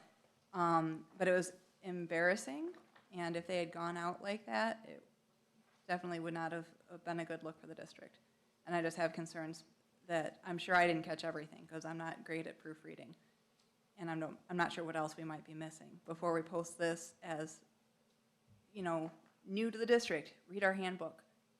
Just ignore all the spelling errors. Just ignore all the obvious, issues with copying and pasting and things that don't make sense. So that's my comment on all of them, honestly. Any other comments? That and on many of these, I guess you would say the discipline or number of days, one in here for reckless driving.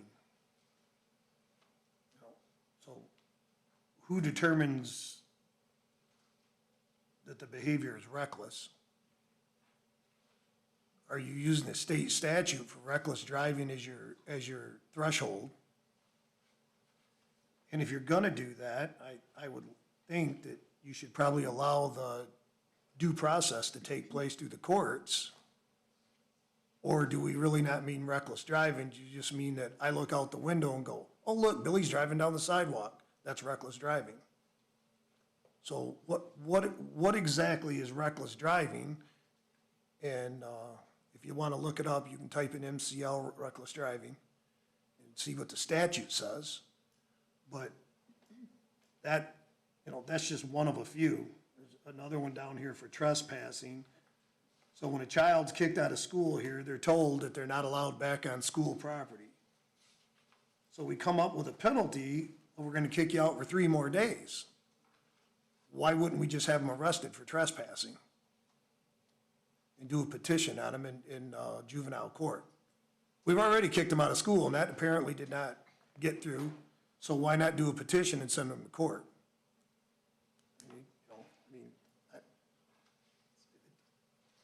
Because your threshold on that is up to 3-day suspension or expulsion.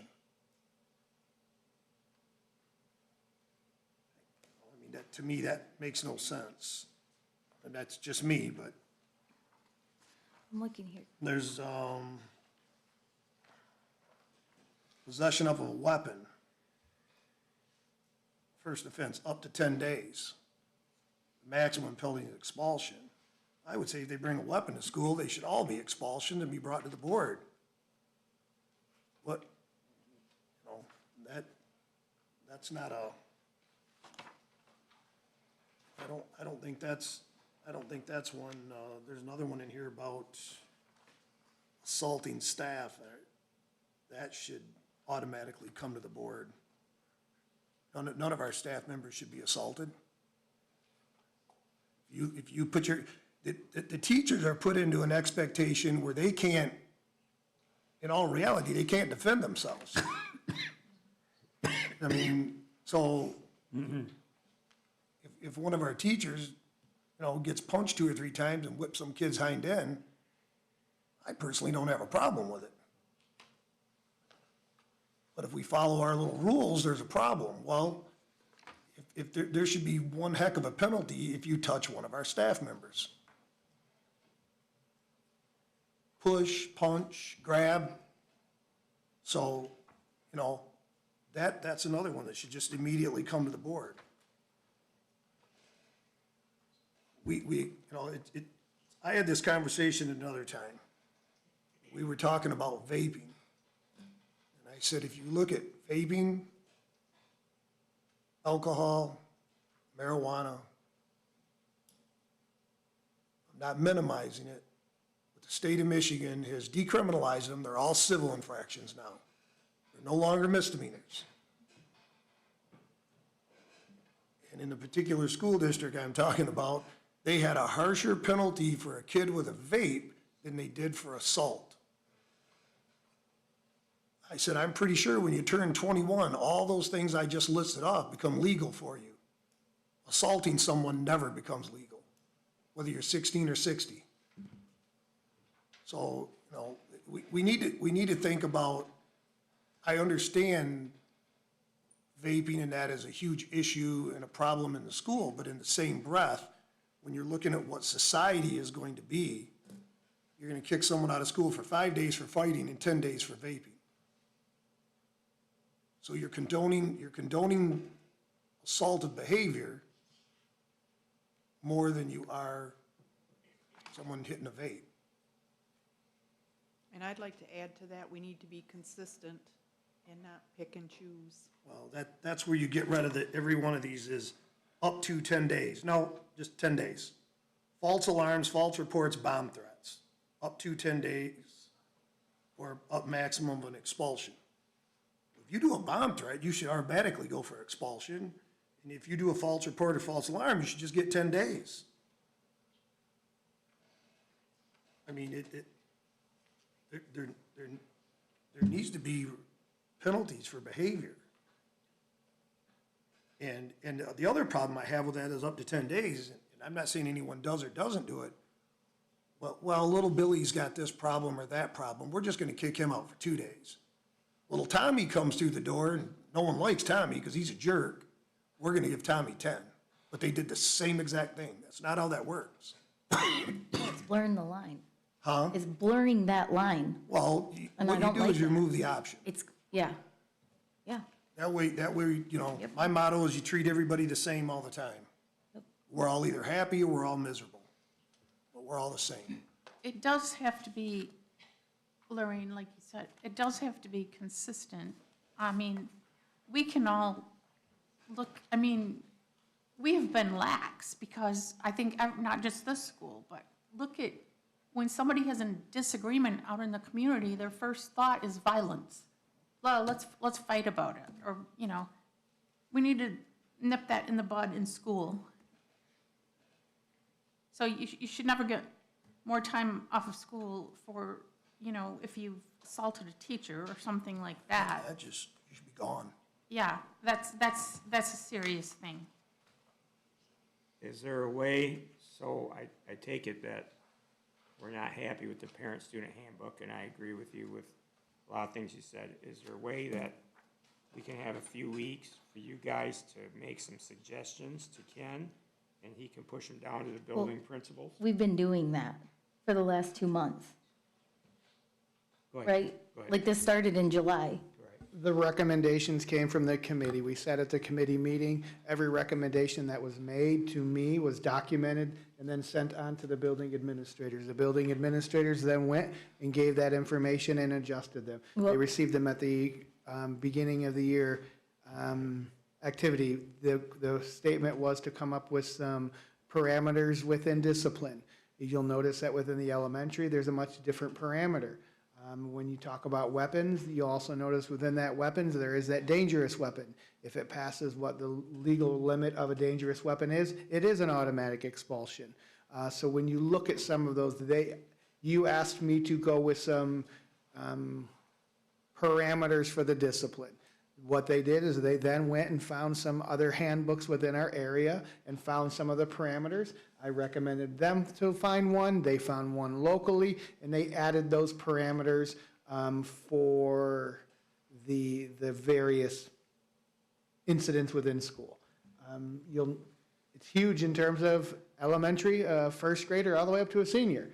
We're gonna have some difference in parameters there. When it comes to an automatic 10-day suspension, an automatic 10-day suspension puts you potentially in some situations that are going to be tough to work your way around in terms of MDRs for students with disabilities. Okay. Homework. That's something that I think we've talked about not only in the committee, but also up here last meeting or the meeting before. I don't remember. Homework is still not being graded in this handbook. So the board made recommendations, they were ignored. It looks like it is. It's now 20% of the earned semester grade for high school and middle school. That says, no, that says the Creek employee, but not as your letter grade, not as your science grade, not as your math grade, but as your citizenship grade. It's not the same thing. Okay, so you're saying you're not getting graded, it's kind of like a pass-fail, kind of, you either did it and it reflects in the Creek score, or you didn't do it and it reflects in the Creek score. I get it. None of it affects your GPA. None of it affects your grade. I see this 20%, and I mean, I don't know what that means. I mean, the thing is, can a kid just turn in any slop up homework and get the 20%? And another kid spent 3 hours doing a good job? It's not graded. Everybody gets the same thing no matter what they did? Credit, no credit, basically. Ken's gonna answer that for us. Go ahead, Ken. So it says homework can be graded up to 20%, but it also above that has a retake policy. So when it talks about impacting the grade, it's gonna have a bigger impact on the grade. So for example, Ken walks into his math class, he misses a large portion of the math test, but I wanna take a retake. My teacher now, Mr. Malky, says, well, you wanna take a retake, you've got this homework you have to do. A great example in math could be a Khan Academy, could be an online math lesson that the student would have to go through. So the homework is now having that bigger impact because it's also impacting that overall grade for those assessments. I go home and say, you know what, I don't want to do the homework. So now I can't take my retake. I'm not eligible to. But if I want to do that, I do the homework, I get up there, and now I have the ability to go retake it. So it not only has an impact on that up to 20% within there, you also have that larger impact because that is then assigned to students for those retakes. I just give the math example because that's the most cut and dry example. The same thing could be for an English paper, where you bomb the English paper because you don't cite things the right way. You would then have homework to go through with that process of citing that information in order to take it. I can circle back to my son. We look at Power School. When his grade's low in something, we ask him, what's going on with this? I have a retake scheduled Wednesday morning before school. I'm doing X, Y, Z to get it taken care of. Yeah. But none of that is addressed under homework in the handbook. It says absolutely nothing about that. And we had a conversation earlier. So chapter 1, I don't like the grade I got. I want to do a retake. Now I'm learning chapter 1 and chapter 2 at the same time. What are the odds I'm not going to fall short now that I'm doubling up on my work? As a high school student, don't you're going to know. have to delegate your time and make the decision. Do you want to go Exactly. play or do you want to go? It says students may be asked to complete certain tasks to assess preparation prior to completing a test redo. All classwork or homework assigned prior to an assignment should be completed prior to a test retake. Yeah. And again, Are there time limits with that?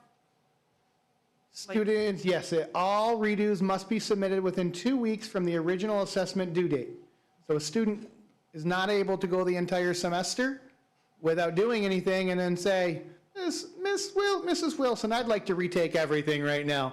No, it very clearly states in here within that retake policy that they have a 2-week window. Now, obviously, if a student's out for 2 weeks, it comes into a whole nother situation if they've been absent. But if you just want that retake because you didn't do a good job, you need to now delegate your time. You have to can move forward with your current coursework, but you also have to go backwards and be dedicated, just like getting behind with anything. So, okay. Again, I don't see anywhere of those timelines being mentioned in the handbook. It says right underneath retake policy, which is right above homework, the retake policy, and it lists exactly what I just Hang said. on, there's homework on here on page 44 and 43. I think this is one of those double pasting issues that we have. Well, there's high school and middle school. Okay, So high school, it spells out, it must be Okay. submitted within 2 weeks of the original assignment date. The middle school is at the bottom of the page, and it says the students must notify their teacher of their choice for the redo, and a deadline will be designated for the assignment project. So it isn't, it's up to the teacher in the middle school. Okay. Where the high school has a set 2 weeks. okay. And I don't want to get off topic, it still doesn't address the issue that if I continue it, if I don't turn in my science homework ever, and I don't care about makeup tests, that never reflects in my science grade. It only reflects in my science grade if I try to make it up. No, because if you're not doing anything, that's gonna drop your creek score, which Right, is 20%. not in my science grade. It's going to affect my citizenship, but not my science. It says, and it will count, so your creek score is 20% of your earned semester grade. So it drops your creek score, and your creek score makes up 20% It's of your not a grade. it's not a separate, Not in high school or middle school, the way it reads right now. it's not separate on the report card. So, yeah, like, it might be, if I remember what the report cards, and they might have changed, since my kid was in the middle school, it's like you had like an overall grade for the class, and then there were different subsections underneath it, so you might receive more detailed information about particular skills and how you did on particular skills, but all that rolls up to a grade level, a grade for the whole class. So your whole class grade is affected by your creek scores. You might also be able to drill down and see underneath the class where in particular, like let's say you aced all your tests and you got A's in all your tests, and you're looking at your overall grade, and your overall grade's a B, and you're wondering, if I've aced all my tests, why am I a B? So you look and you see the B for your science class, and then you see the creek scores, and you see that one of them is like a 0. And so that's how you know. But again, that's not identifying the problem, because it could be one of a million things if it's listed under a creek score. If it's listed under homework, and it's not, then you're identifying an issue. I would like to, the Creek Employability Skills Rubric, is that the Creek code that all our kids, okay. So why are we tying homework to that anyway? It has nothing to do with that. That's what I'm confused about. Well, if you look, so it's the very back page, and we do finally have it like in here because we didn't have the Creek expectations. Well, we have one in. of them, because it says each building has its own rubric. So, Yeah, but there's some of them say like middle school, high school only for the 4s, because I think elementary only goes 1 through 3. But if you look like the very first one, the commit to learning, struggles to, a 1 means that you struggle to complete and or submit assignments, and or assignments are submitted generally less than satisfactory or not always on time. And so it looks like most of these for the C, the commit to learning, have to do with assignments.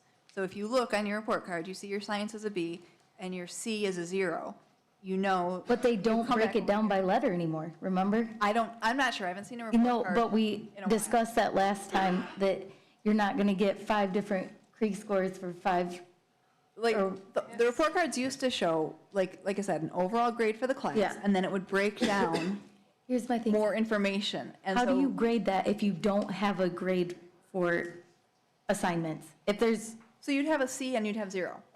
okay, And then your R might be a but 3, we're and not your doing E might that be a- anymore. I don't know if we are or not. I haven't seen a report We, card in a while. we did that at a board meeting not too long ago, Okay.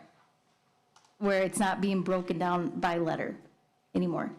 You're not, and I don't know if that was just a check-in thing, but you weren't getting 5 different scores and 5, like, I don't know if that was just for high school and middle school because you have 6 classes and you were getting 5 letters in every, I don't know, but Okay, Maybe they should say, I mean, maybe they should say, we'll count up to 20%. Well, here's my Rather than the pro- whole, our grades are down. That's not a secret. right. And one of I the think solutions I have is start doing grading homework. Like, that's all I got. I mean, I'm not saying teachers do this either, but as long as the kid turned in something, I mean, are they gonna go through and read all of that if they're gonna get a credit for it anyway? Could we get Right. like a sample, like a blank sample report card for the different grades?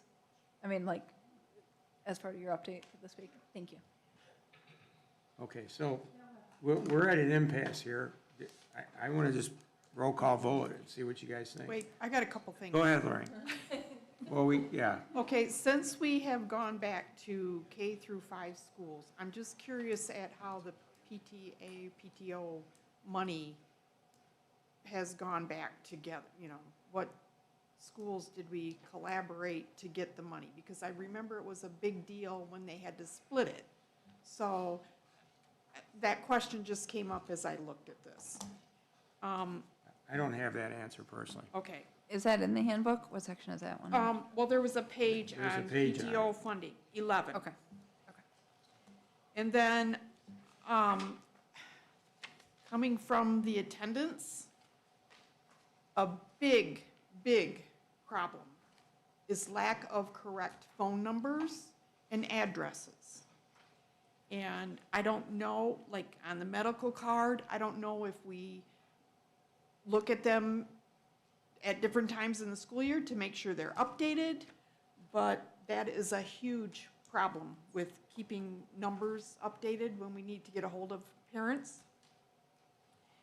And then on page 29, we talked about excused absences, and I have gone over and over and over this.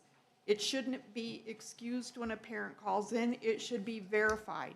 Because just because a parent calls in, it's not an excused absence. And when it comes down to counting absences, and then they get their letter in the mail, well, I called in. Well, yes, I appreciated that you called in, but that's not an excused absence. It's verified. So I really think we need to look at that. Okay, thanks, Lorraine. I would suggest that, I just want to get clarification. So does that mean when parents call in, it is not necessarily an excused absence? Correct. Right. Where does it explain that here? It just says on page 29, students may be excused from school for one or more of the, well, that's Yeah. following reasons. All I see is under excused absences, in the case of an absence, parent guardian shall contact the school by telephone, email, handwritten note within 2 days of the absence explaining the reason.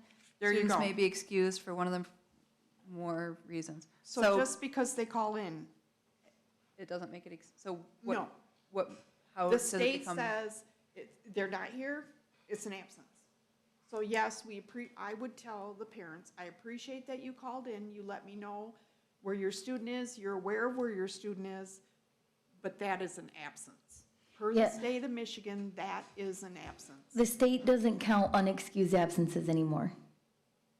An unexcused absence would be if we sent one of our kids out to compete in the Metro Science League or something like that. Those are excused, but other than that, I don't really know. They were, So when a parent calls in, it should just be verified instead of an excused absent, because that just causes more confusion.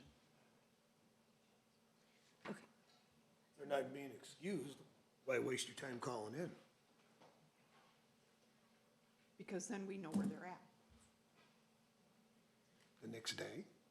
It could be the next day, whenever they call, Well, some parents don't call. correct? Well, yeah, and if we're telling them that if you call, it's excused, and it really isn't. Yes, that's. Incorrect. This is just Yes, flat out incorrect. that's my point. That would probably just make them not. So we need to worry about fix. calling anyway if they. Yeah, we need to fix that if that's not actually Okay. the case. Well, we're not gonna fix all these problems here, so Yep. I'm gonna call the vote, and then I would suggest that everybody that has an issue with this, at whatever, because everybody has different issues within the book, and other Okay, people. that's not gonna work, Chuck. right, because Well, we've already addressed these If issues. 7 people send in 3 different solutions, we're still in the same spot we are right now. What do you suggest we do now? We have to vote on it, yes or no, or Well, that's, push it off? that's not a problem. We can vote on it. Okay. But, I mean, it's. I'd like to call the vote. We need a motion. That's what I'm asking. I'd like to call the vote, and somebody make a motion. I mean, we can do the first one, we separate them. Be resolved that the Swartz Creek Community School Board of Education approves the 2026-2027 Parent-Student Handbook. If there's no motion, it fails. That's simple. It dies and it goes back to committee and we'll work on it some more. I don't think we should work on it here for an hour or two. I'm not saying that's the right thing, I'm just saying that we have to So- move it along. Can I make a motion that we take the 26-27 Parent-Student Handbook back to committee for further review? You can do that, yeah, Okay. if you so choose, yeah. All right, that's what I'll do. There's a motion on the floor. I'll second. Second by Lorraine Ahern. Any further discussion? Roll call vote, please, Sue. I'm sorry, I didn't give everybody enough time. Is there any more discussion? Thank you. Roll call vote, please, Sue.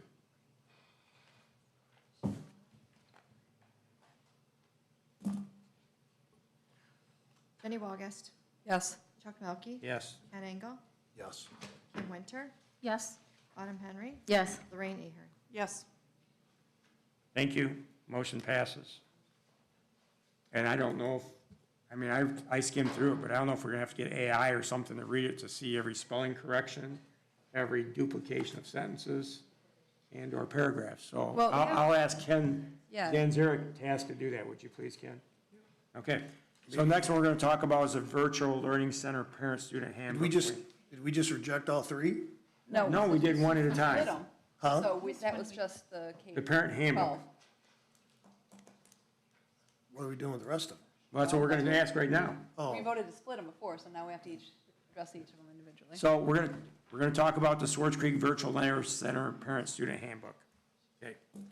Be it resolved that the Swartz Creek Community School Board of Education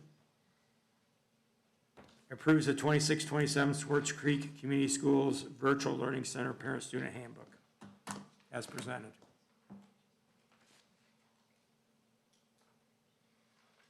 No motion?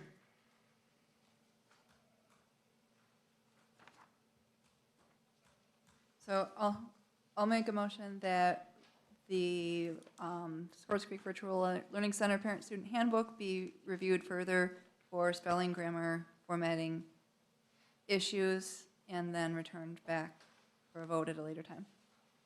Okay, there's a motion on the floor. I'll second. Second by Kim Winters. Any further discussion? No further discussion.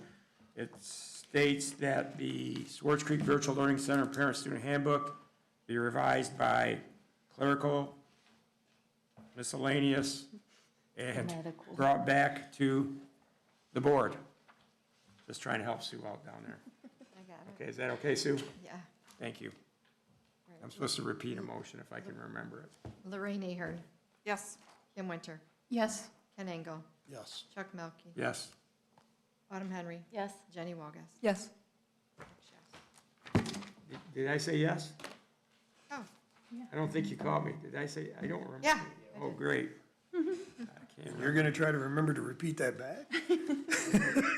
I can't even remember if she called me yes or not, okay. All right. Be it resolved that the Swartz Creek Community School Board of Education approves the 26-27 Swartz Creek Community School Handbook, the Athletic Department Parent-Student Handbook, 26-27. This one I'd like to see go back for review. There's multiple things in it. One of them, I think, is probably one of the most important things, since it's the athletic handbook, is the concussion law is loud and clear in the student-parent handbook, but it's not mentioned at all in the athletic handbook, where I would venture to say you're more likely to get a concussion than you are walking down the hallways in the schools. Just betting, just willing to take that bet. And I think it should be put in there for the fact that it's something that I'm sure the coaches are made aware of, but probably the coaches should have to. One other thing in the handbook for the athletic one, this has always baffled me. We can talk about it there, but I want to bring it up here.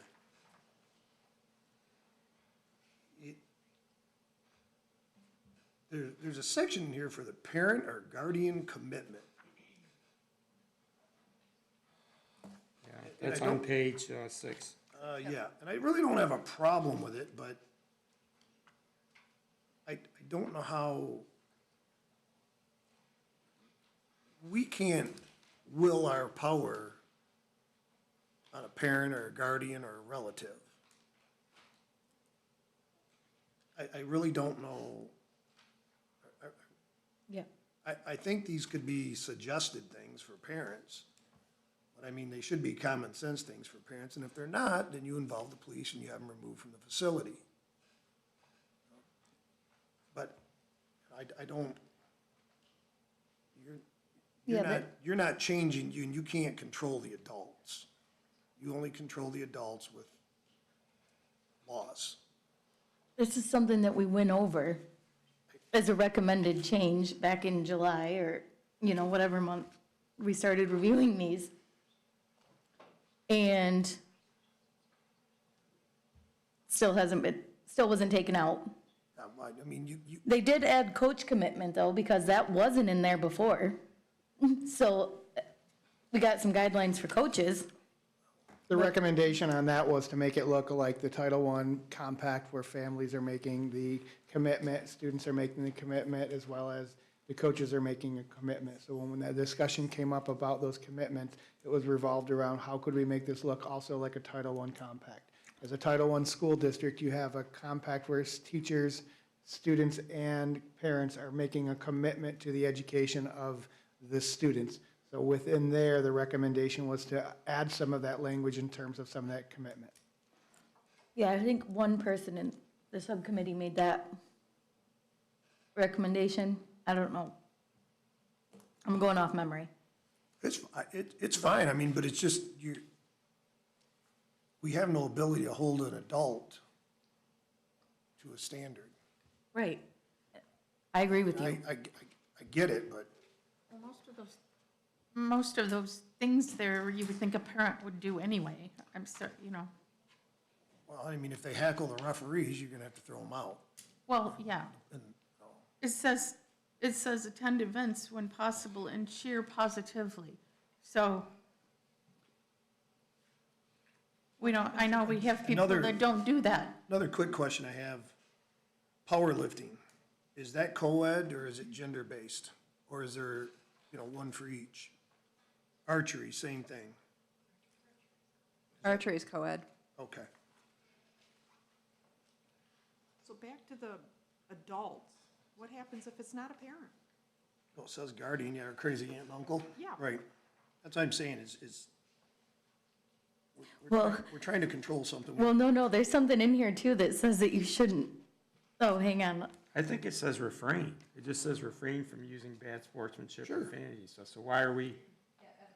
At the bottom of page 7, it says parents and family members of our So student athletes are expected to We are, demonstrate good we are, I sportsmanship. think that's what the Undue book, influence. that's what the book says. It says that, Any person or persons directly or it indirectly. says refrain. If they got out of control, as Ken Engel said, then the police would be called. So I think that this part of the book is okay. I mean, it says refrain. It doesn't say that we're telling you you have to do this, we're asking you to refrain from it. That's what the word says on this multiple times. Refrain from bad, poor sportsmanship. And I understand what Ken's saying, we can't tell a parent what to do, but it's not really doing that, it's saying refrain from it, it's a suggestion. I understand that, they understand that. So what's the difference if I tell you to refrain from talking or stop talking? Because I can keep talking if you tell me from refraining, if they can become boisterous or they get unruly at a game, then the police are called, Ken, you know that. We've all had kids in the school. I used to yell for my kids and, you know, yell against the other team, but I mean, there was no profanity, but at the end of the day, I don't think, they are kind of going within the guidelines. They're saying, we'd like you to refrain from having bad behavior, you know, vulgar language at the games. And you're saying you can't tell them to do that. And I'm saying that the book is not saying that. The book is saying refraining from doing it. Okay. I don't know. I could be wrong, but I just read it and it says refraining from using all these bad rules. And the reason what you guys brought up is says that we can't tell parents. I don't think we can tell parents anything. We don't know if powerlifting, Josh, do you know if powerlifting's co-ed? Or is there a boys and a girls, or? There have been girls that have been part of the team in years past. The team skews heavily more male, but there's been female. But I mean, it's available for both genders? Yes, sir. Okay. But, I mean, we can send it back to committee if that's what you guys want to do. Oh, this one has to go back to committee too. Okay, all right, so approval of the Swartz Creek Community Schools Handbook. Be it resolved, the Swartz Creek Community Board of Education approves the 2026-2027 handbook as presented for the athletic department parent-student handbook. Move. You want to move to approve that? No, lied, Okay, cancel. whatever you want to do. I'm just asking. Yeah. Yeah, no, Send it no. back to committee. Okay, so you're making Yeah. a motion, Lorraine, to send it back to committee? Sorry, I thought that's. I'm sorry? Okay, Lorraine Ahern made a motion to send this back to committee. Is there a second? Yes, There's I'll a second it. Further discussion? I hope to see you all at that committee meeting because. And Kim Winter, Yes. Yes. Chuck Melkey, Yes. Jenny Walgast, Yes. Ken Engel, Yes. Autumn Henry, yes, Lorraine Ahern, Yes. six yes. otherwise we're gonna be right back here. Well, we're gonna come back to approve it. If you guys wanna make some changes, please submit them. But that's- Next committee meeting, if they didn't do it, then that's the place to tell them Okay. that you wanna change or have a discussion. I'm just on saying, it. yeah, Well, so I'd like the proofreading to go through first. That way, that's done. And that's then- what we said. Then, once the proofreading's done, the new copies are sent to everybody. And then at policy, we can take the proofread versions and go over the parts that we have issues. Easy enough to do. You can flip each page to AI and they'll say if it's a duplicate or not. That's fine. I don't have a problem with that part of it. Okay, next one is approval. Be it resolved, the Swartz Creek Community Schools Board of Education approve the 26-27 Swartz Creek Handbook, Little Dragons Learning Center Program Handbook. might as well send this one back. So I'm just gonna go ahead and make a motion to send this one back to committee. I'll second. Okay, it's been seconded by who? Kim? Lorraine. Lorraine, I'm sorry. Okay, I didn't hear good out of that side, so. Motion's been made by Autumn Henry, seconded by Lorraine Ahern, to send the Little Dragon Learning Center book back to committee. Any further discussion? No further discussion, roll call vote, please, Sue. Ken Engel, Yes. Kim Winter, Yes. Chuck Melkey, Yes. Lorraine Ahern, Yes. Jenny Walgast. Yes. Autumn Henry, Yes. six yes. Okay, thank you. D, approval of the revised employment contracts. You have, I believe, two of them.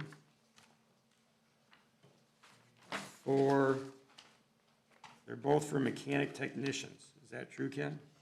Correct.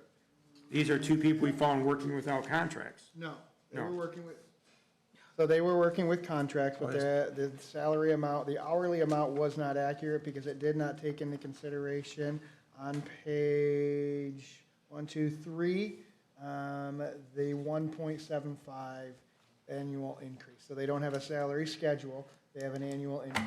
Unfortunately, we missed it when we came up the first time, so I'm bringing it back forward with that 50-cent increase for both individuals.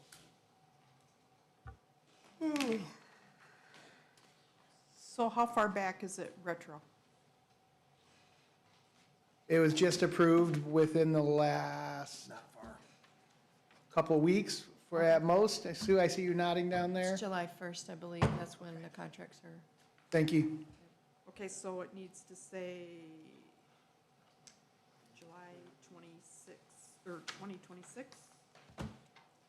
Forward, correct?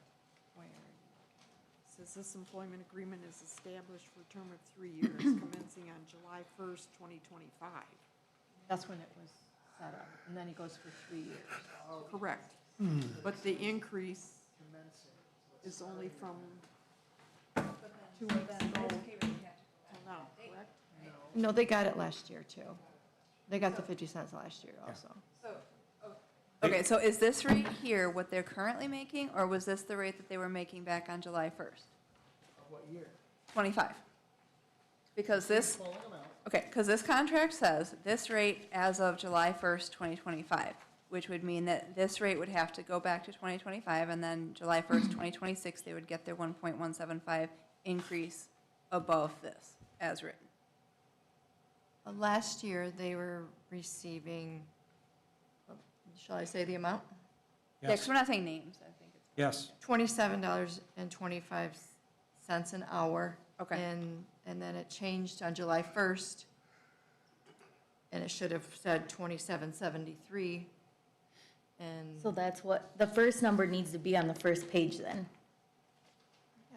The Yeah. rate they were paid in 2025, since this is a contract that, So either the first page needs to say 27.25, or the third page needs to say it's commencing July 1st, 2026. But this is a 3-year deal ending in 2028. So it says each year after 2025, these individuals will receive a 1.75 increase up until the 2028. Right, so we're either signing this as if it went into effect July 1st, 2025, in which case this amount here should be their amount on July 1st, 2025. Or we're saying that no, we're approving it as of July 1st, 2026. This is their rate, July 1st, 2026, and we need to say July 1st, 2026 here, and we need to say July, if we're going to say 3 years, June 30th, 2029. That was the language for the overall agreement to go up to 2028. It says on the front page that they're going to be paid during the 2026-2027 school year. So that salary, the hourly below, it says is for the 26-27 school year. The language you're reading on terms of employment is the 3-year terms of employment agreement that we agreed to with them. So you'll see in the previous contracts, they had different language. The one way to fix that would be to have a salary schedule in there that shows 1, 2, 3. We have the documentation that says in 2025 what they made. We have the documentation in their contract of 2026. This is for 2026, 2027. It says here during the 2026-27 school year, this individual position, 52 weeks, will make this much an hour. Okay. So what he's saying is they already gave him Yeah. a raise. Yeah, It's just the contract term is from June 1st of 20. July 1st. of July 25. 1st of 2025. Okay. This is, yeah, and it says up at the top, 26, 27. So they've already Okay. received their Okay. raise for this year. He's just making sure that's done right, because these are some employees that did not have Have contract. before. contracts. So let's just, we'll vote on these together if that's okay for everybody.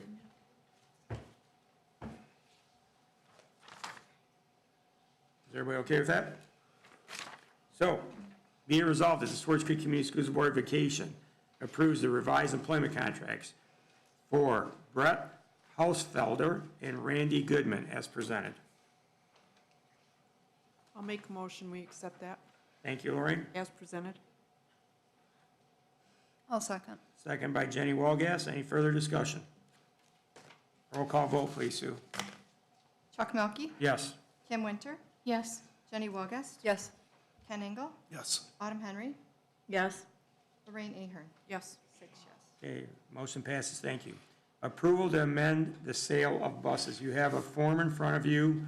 Bill Loader brought this up at operations. He changed some numbers on the bus due to their condition, is my understanding, the way he explained it to us last Tuesday. So with that being said, he wants approval of that because we approved the sale of some different number of buses last year. So I'll let Ken go ahead and talk about it, but go ahead, Ken. We'd originally agreed to sell 2 buses. We came forward and we were going to sell those 2 buses. After inspection at this time, 2 additional buses were identified as the ones that we should sell due to their condition. So what Bill is recommending is that we just sell the buses that he is recommending based on their condition rather than the original 2. Yeah, and some of the other context that came up in the operations meeting was why did we approve it and not sell them right away? We didn't sell them right away because we ordered new buses, but we did not have the new buses here. So there was a delay between when the sale was authorized and when we actually were ready to go forward with selling the equipment because we needed to wait for the new equipment to come in. In that time, the winter happened and 2 buses got worse than we expected.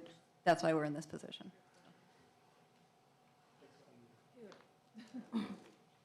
Are we on our normal cycle for replacing buses? Yes.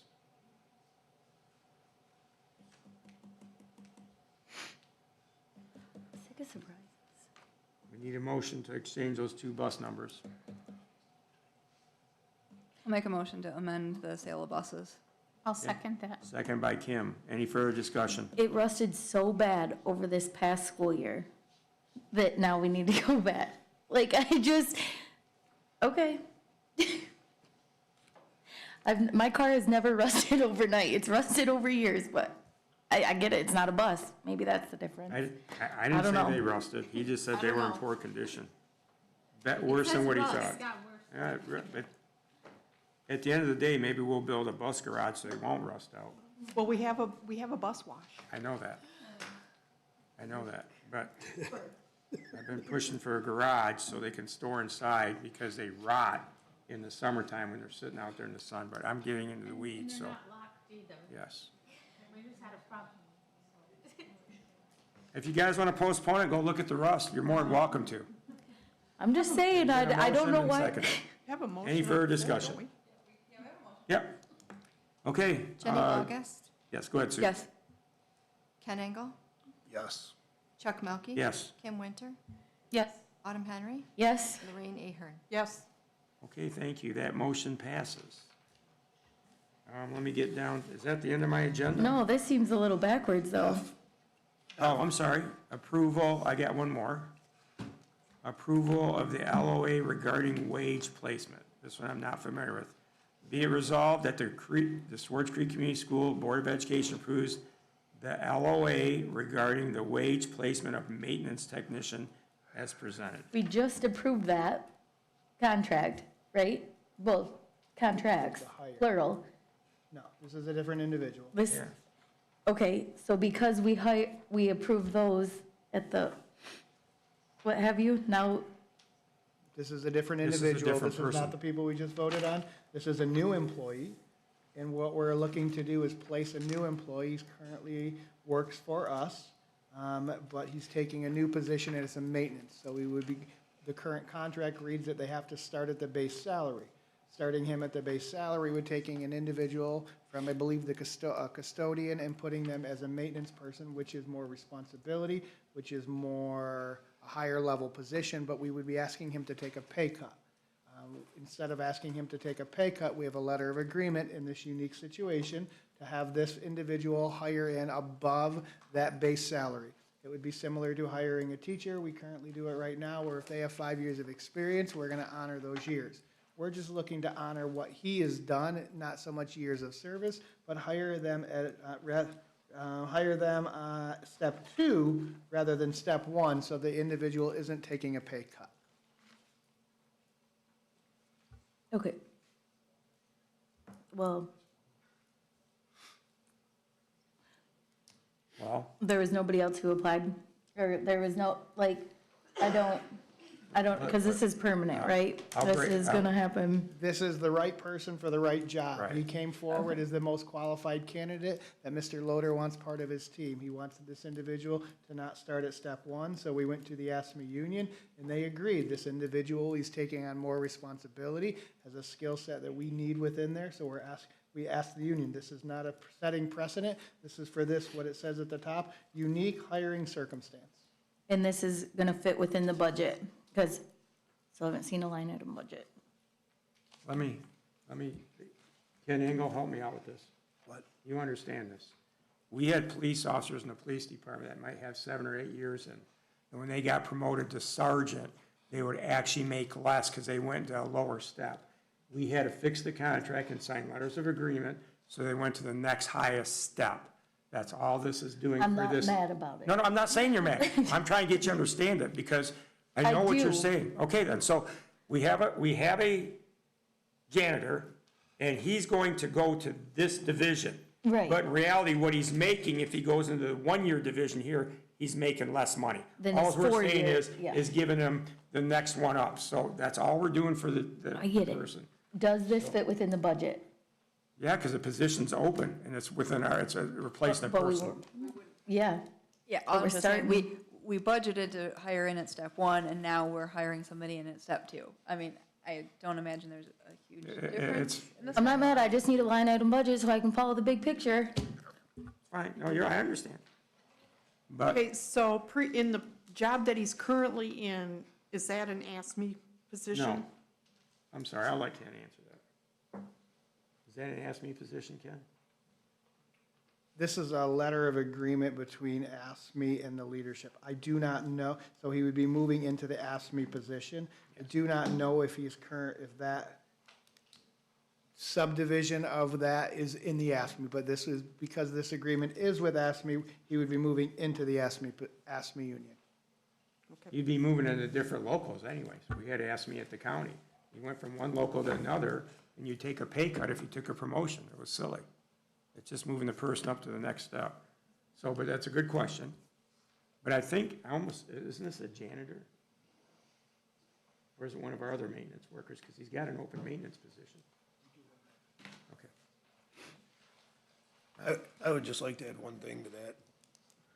Maybe we should sit back and consider raising an entry-level Good point. wage at this position. It carries more responsibility and whatnot than what we would deem, and I'm not minimizing or maximizing anything, but if we're saying this position carries more responsibility than what the current position he has is, maybe we should look at putting that entry level up at some time in the future. No, you know what the problem is?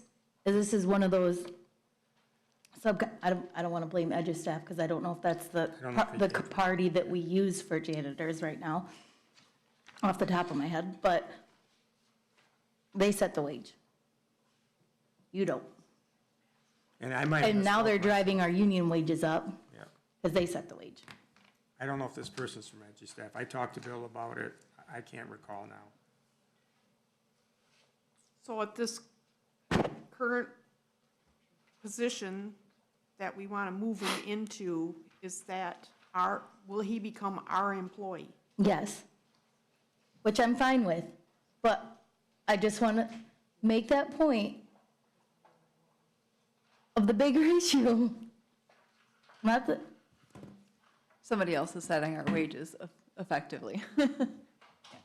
Who is he currently employed by?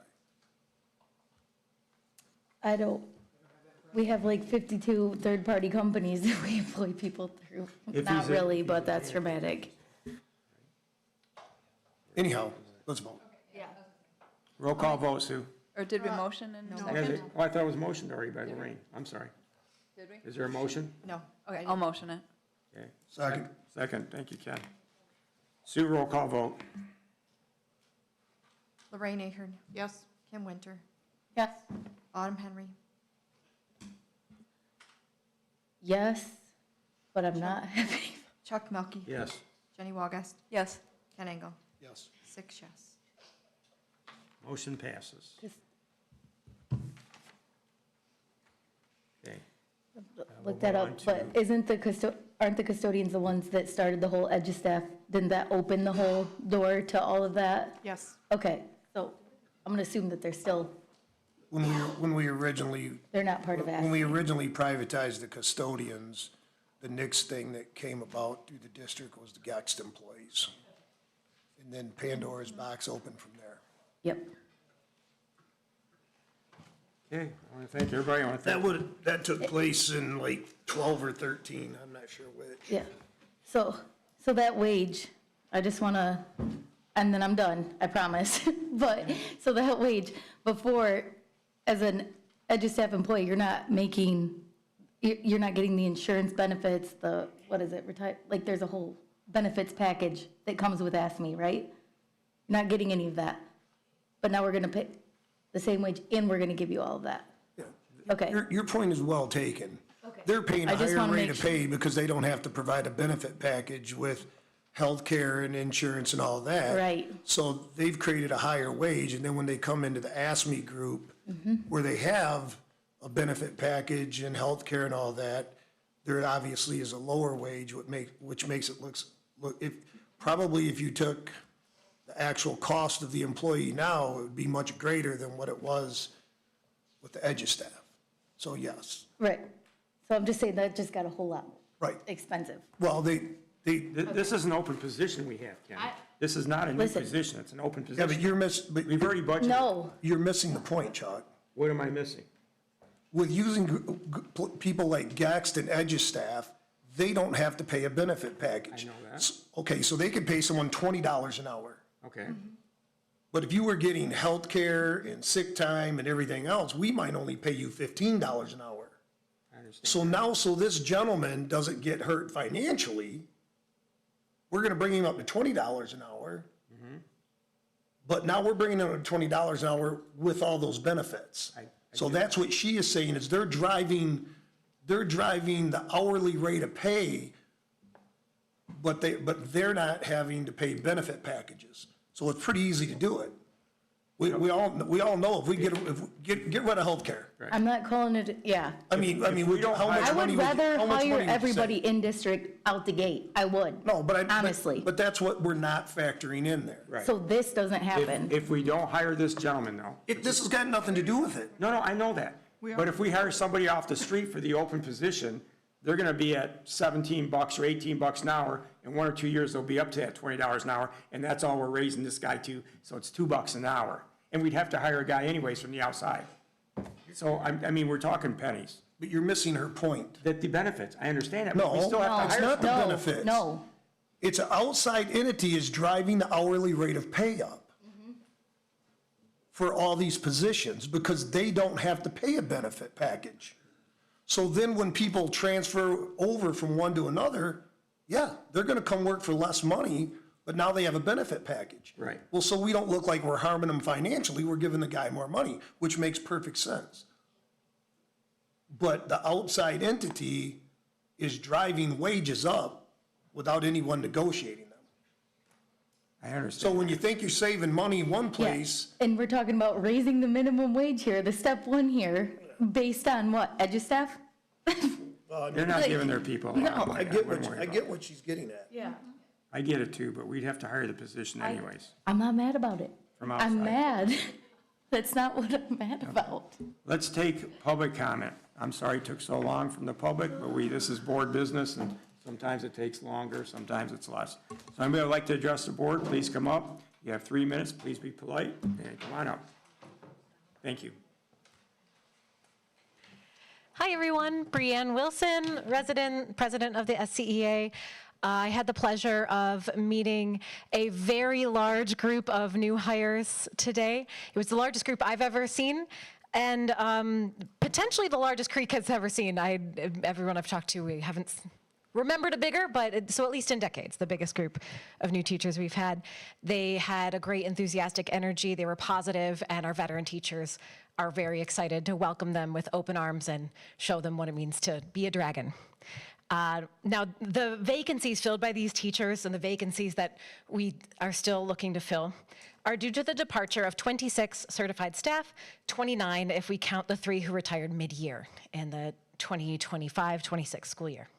Collectively, the teachers we lost from last year to this one had 364 years of experience teaching in Swartz Creek. That's a wealth of knowledge. Of course, retirements are natural every year. People retired, that's earned. But what if we just look at the teachers who left Swartz Creek to teach at another district?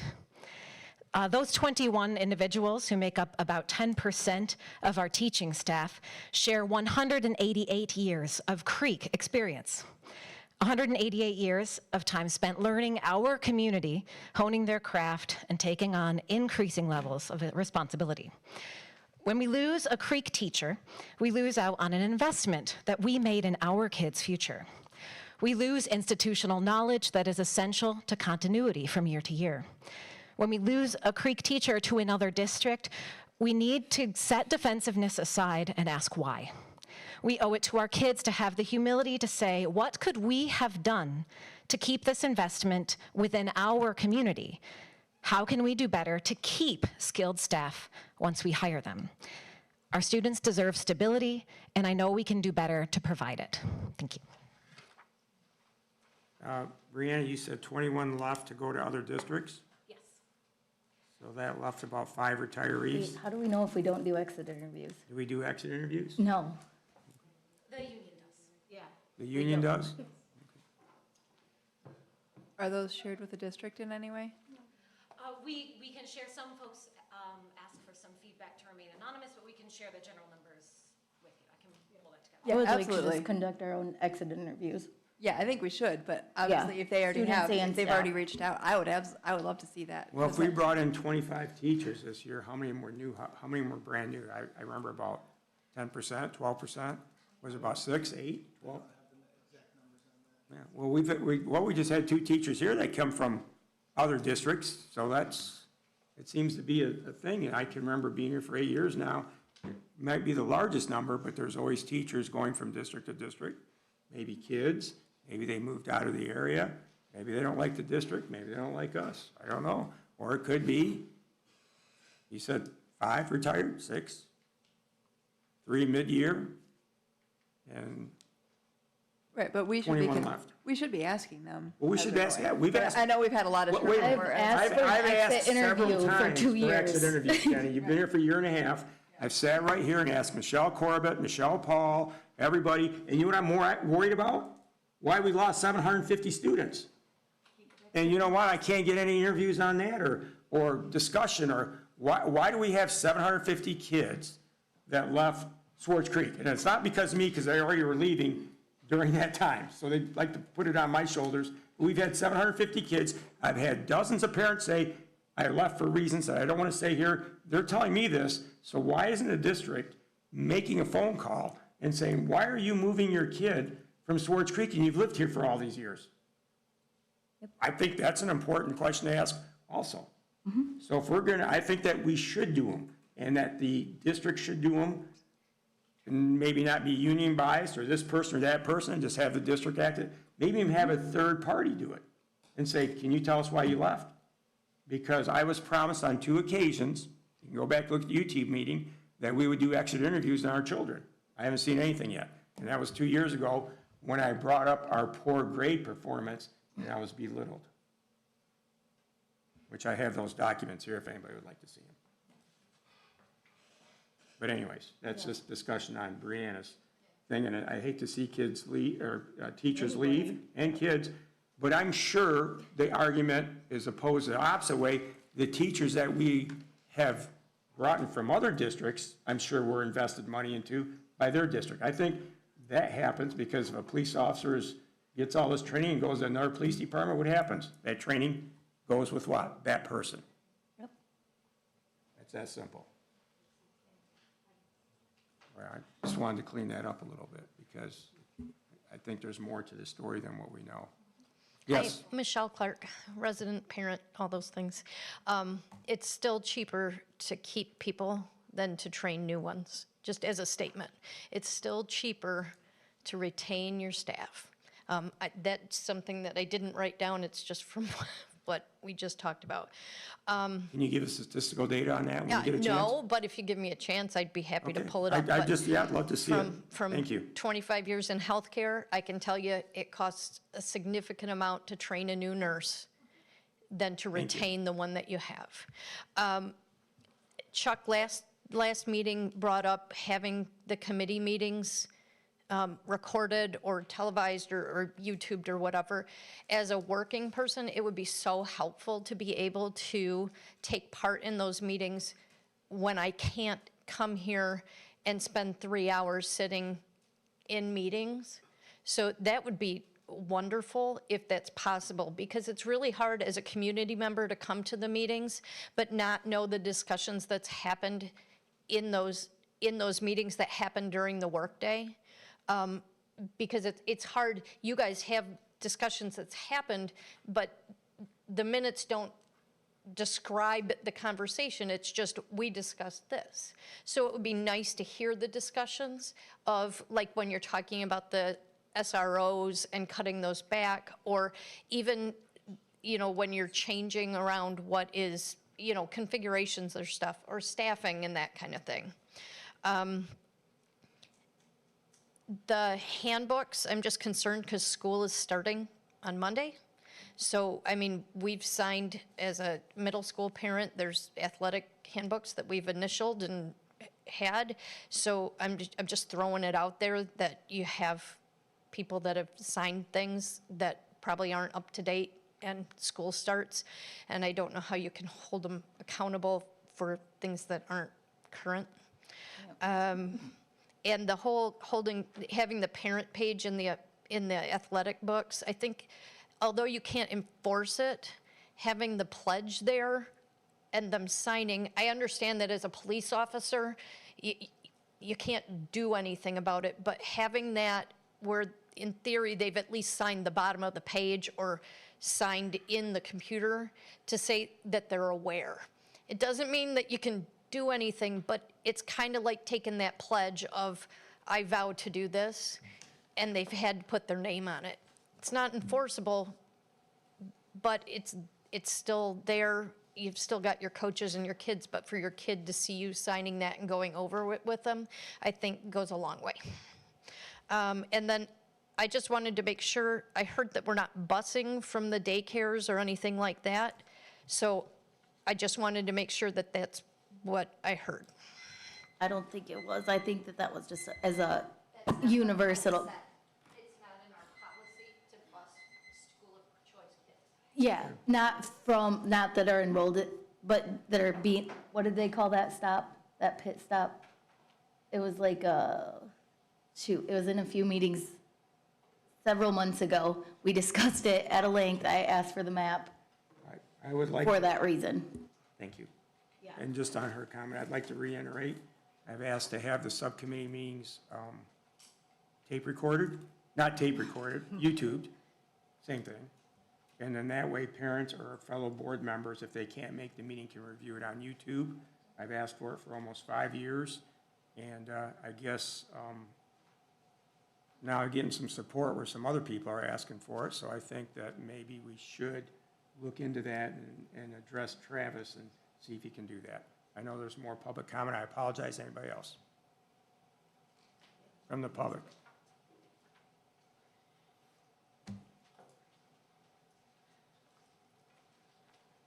Hi, Leah Davis from Mundy Township. There's a request budget spreadsheet on playgrounds spending and encouragement for RFPs. Site work at Moorish to maintenance and upgrade the elementary school playground in front and back of school. Did this include a testing of toxicity around school grounds?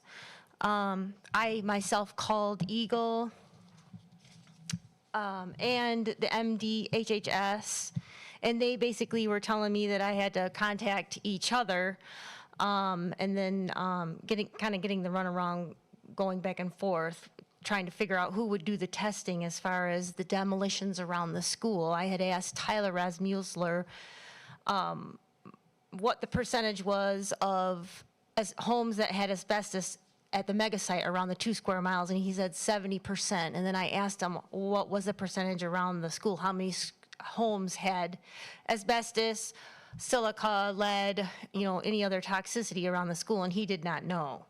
So they are over across the street, a company is called Xander, and I was wondering if you guys had RFPs out for the maintenance and the, you know, the rebuilding or fabricating of the school grounds. It looked like they changed the swing. There's a new swing set there, and then one of the workers there had said that they like it when the mulch is compressed every year because it just adds a whole nother layer of cushion for the children if they fall. So I wondered if they were going to take the mulch completely out and then just put more in, but he explained to me why they would rather not do that. But the young man, Justin, that I spoke with in Eagle said that they were going to contact the school about the toxicity question. They said that the Drain Commission is basically the one that I was to email, and I didn't get an answer. I got a dead end with that one because it's actually an erosion concern at that point. Once the dust, the demolition dust is on the ground, it's no longer the air quality concern, it's an erosion thing. So I was just wondering if you guys had heard from Eagle or anybody in this question of those demolitions around the school grounds to make sure that it's safe for the kids when they go back. And also I wanted to let you know that since the homes are gone, I can hear more activity across the street at the playground. At 3 in the morning, one time I heard they were, you know, dribbling basketballs and being loud. And then another time, just this weekend, Friday, at 3 in the morning, I was woke up by just some kid. It sounded like a youngster doing donuts, and it was just awful. And it probably was like 15 minutes going on. I called 911. I do have video footage, and it sounds just horrendous. So I don't know if the elementary school has a video that they can, because they went across the green as well to the other side, and you could see the black circles of the donuts, and they do have a flock camera on the corner of Maple and Linden Road, so I'm not sure if you guys could keep track of that kind of thing, and then lock the gates, you know, so that we don't have riffraff going on at school grounds. Now that there's not a lot of homes, I don't know if that's encouraging, you know, the riffraff, but thank you.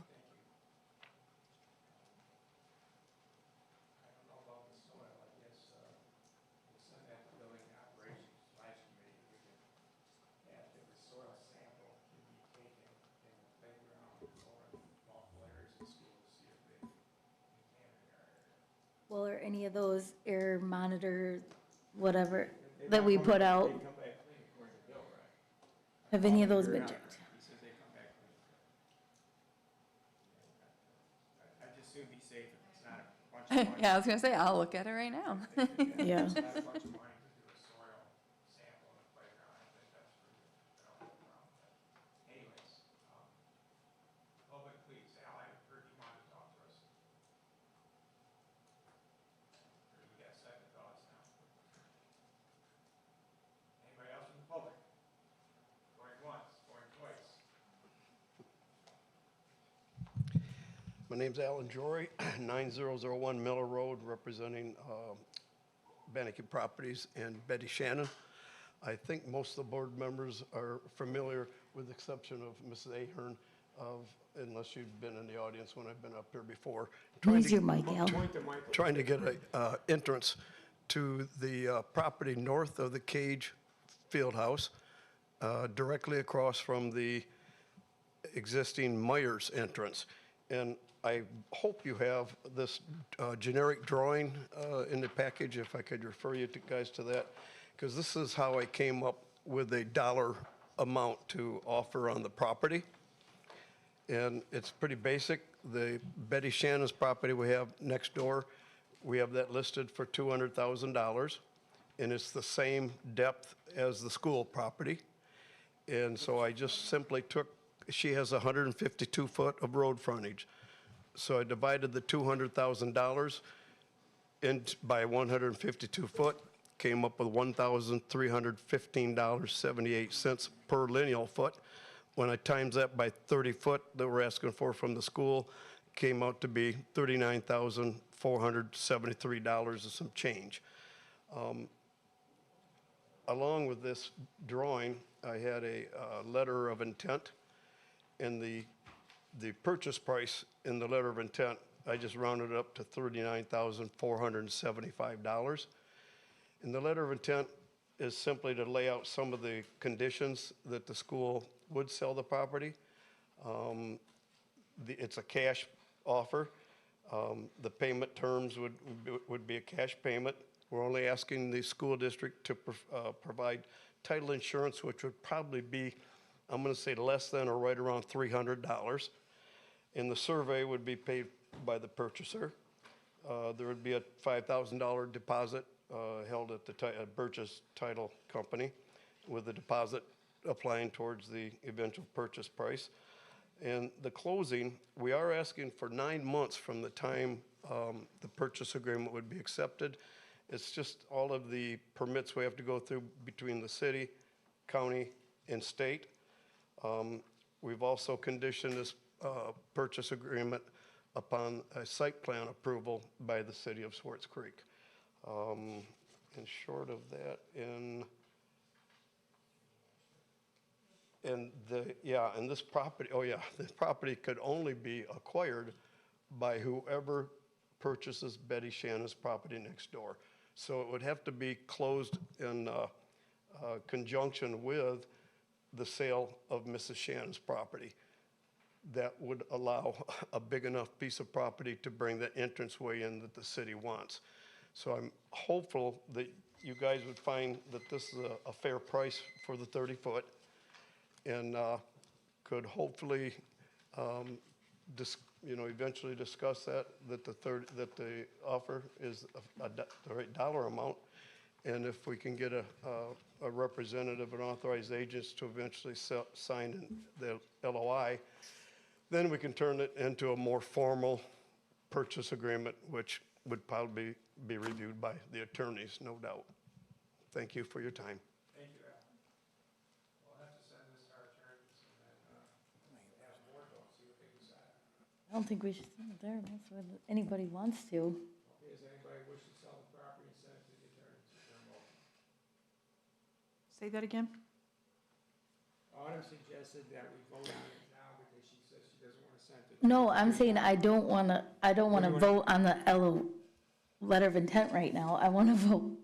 Yeah, I don't think it should be sent to the attorneys unless you're going to consider the letter of intent, which, That's what I'm saying. yeah. So you want a motion. No, I don't, because I don't want to pay attorneys to review something that we may or may not even. Could we discuss it at the next policy meeting, maybe? We could go over it. Well, we have to do the purchase of property. Somebody's offering to buy our property. It all has to be done in public.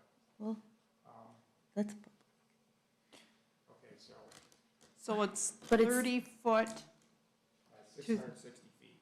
okay, to the north.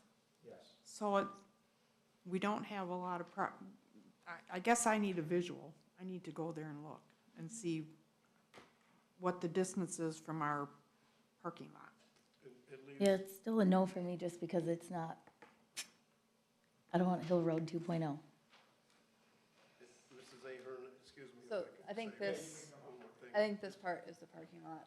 This line here is the parking lot line. So this Yeah. right here is grass. Well, actually, this whole part is grass. It's about 35 feet from the edge of your parking lot over to the new proposed property line. So we're not affecting the parking in any way. And there would still be a pretty substantial green, roughly 35 foot from this edge of the parking lot to the new property line. And then there's more green belt getting over to where there would be a proposed drive one day. Okay, so my question is, why aren't you just taking that 30 foot out of the original chunk of property that's for sale? Could I approach you just quickly to show this is the Myers entrance over here. Correct? And the current property line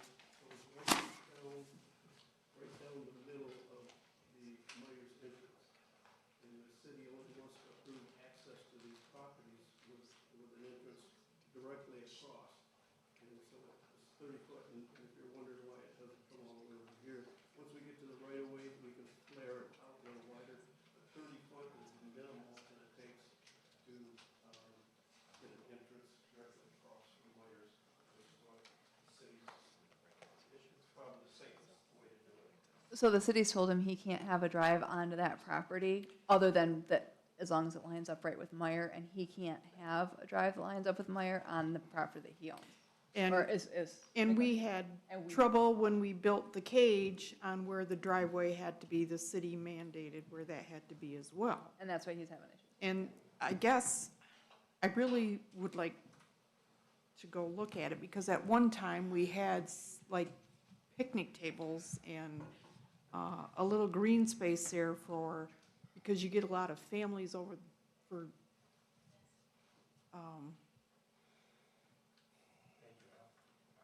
so anyway, We have 3 options, okay? You can either move it to the attorney, vote now to either sell it or not, which I would suggest that we don't, or table it. There's an offer Well- made to the, on public property. We don't have to take any action, actually, because it's not an action item on tonight's agenda. It's not. So we don't have to table anything until it becomes an action item, and then we could maybe decide to table it, but I'm not taking action on it. It's not an action item. That's your choice.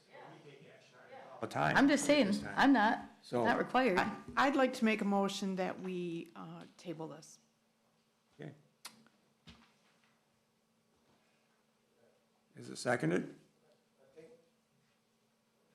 I'll second. And seconded by Kim. Is there discussion now? Ken, you got discussion? What are we tabling? Right. Looking at this offer.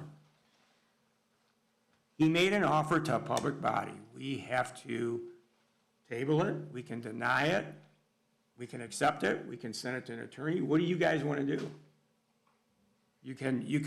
I want it to be in You the, have a motion on the floor that Yeah. Yes. is to be tabled, and it's been seconded, so we need Okay. to vote on that. That's what we're discussing. Any other discussion? Roll call vote. Kim Winter, Yes.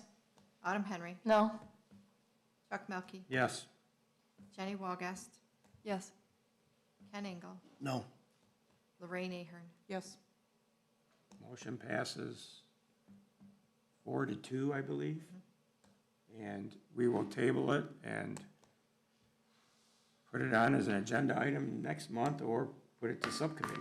well, tabling something only allows you to table it until the end of this meeting. If you wanted to postpone it to a later date, then you would have to make a motion to postpone it. But tonight, we Okay, just then. tabled it to the end of tonight's meeting, so I'm just following OMA. OMA is, things have to be done in public. This is very transparent in public. Robert's rules. Robert's rules. Sorry. I don't know if, Okay, where's well, that at Robert's rules? I'm just asking. Show me the statistical, whatever it's at. Tell me where a it's at. motion to postpone, She motioned to table it. if you really want me to look it up, but, okay, I'll look it up and I'll give you a statute, but, I don't need a statute, just we're doing Robert's Rules of Order. okay, You quoted it. yeah. I don't have it memorized.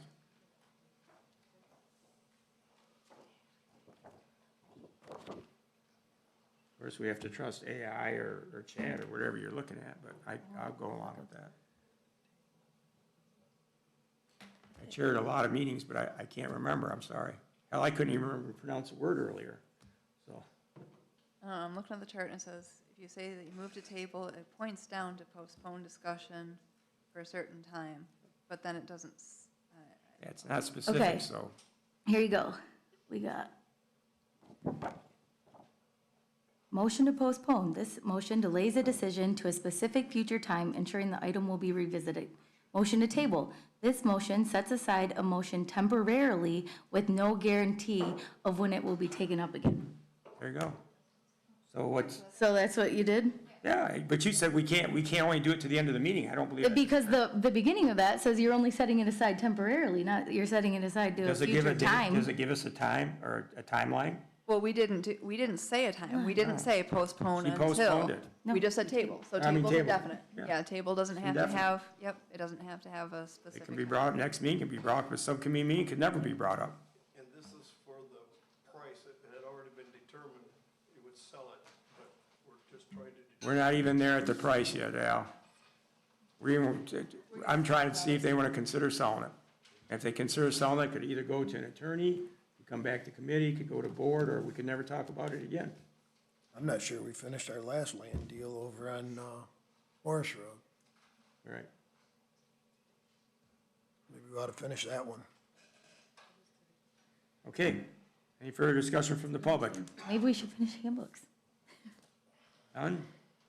Committee meeting, or committee, board comments? I have one question for Yes, Lorraine? Ken J. I'm just curious as to, since we're looking at our student numbers, do we have our attendance people working on our students that are missing in action? Like that, right away? Yes, we're actually doing it right now. There's certain areas where we've made current phone calls, where we're using individuals to call people. If they've started the enrollment process, are you going to finish the enrollment process? On the first day of school, we will start calling immediately. I will meet with the building principals on Friday. We'll have a conversation where there need to be in those classrooms, counting heads, counting bodies, seeing what we have for numbers, and then seeing if those other individuals are going to be attending. Very good. Thanks. Yep. Ken? I look forward to doing the handbooks. I think the audit is a concern. I'm with you, Chuck, and Lorraine. We have asked since 2012 for there to be an exit interview of both employees and children, and it's never been done. Well, actually, it was. There was one done by Jeff Hall in reference to children leaving, and some of the responses couldn't be discussed. I'm not sure how it was phrased, though. There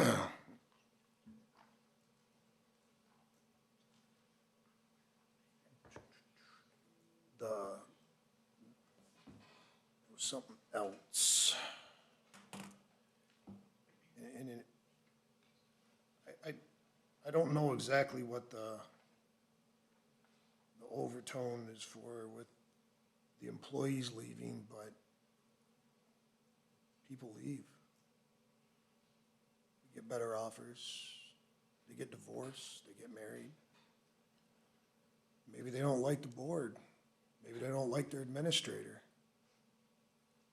Well, don't like your boss?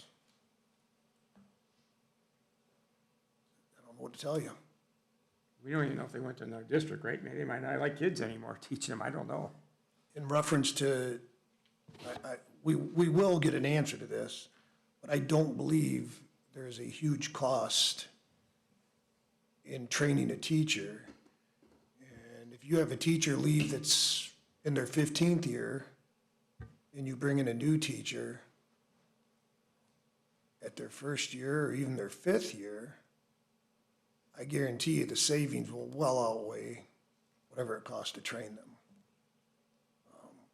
I don't think we have a ton of money put into training here. But we'll figure that one out. Yeah, I'd like to know that number. And then, I think you're gonna touch on the other topic, Chuck. I'll give you an opportunity. You can, I don't care, I'm gonna touch on it, you touch on it if you want, but, or you can touch on it after I touch on it. Kim? Yeah, I think we definitely need to look into recording the committee meetings. It would help with transparency. The other thing I just wanted to say, Andrea's not here tonight, and I wanted to congratulate her.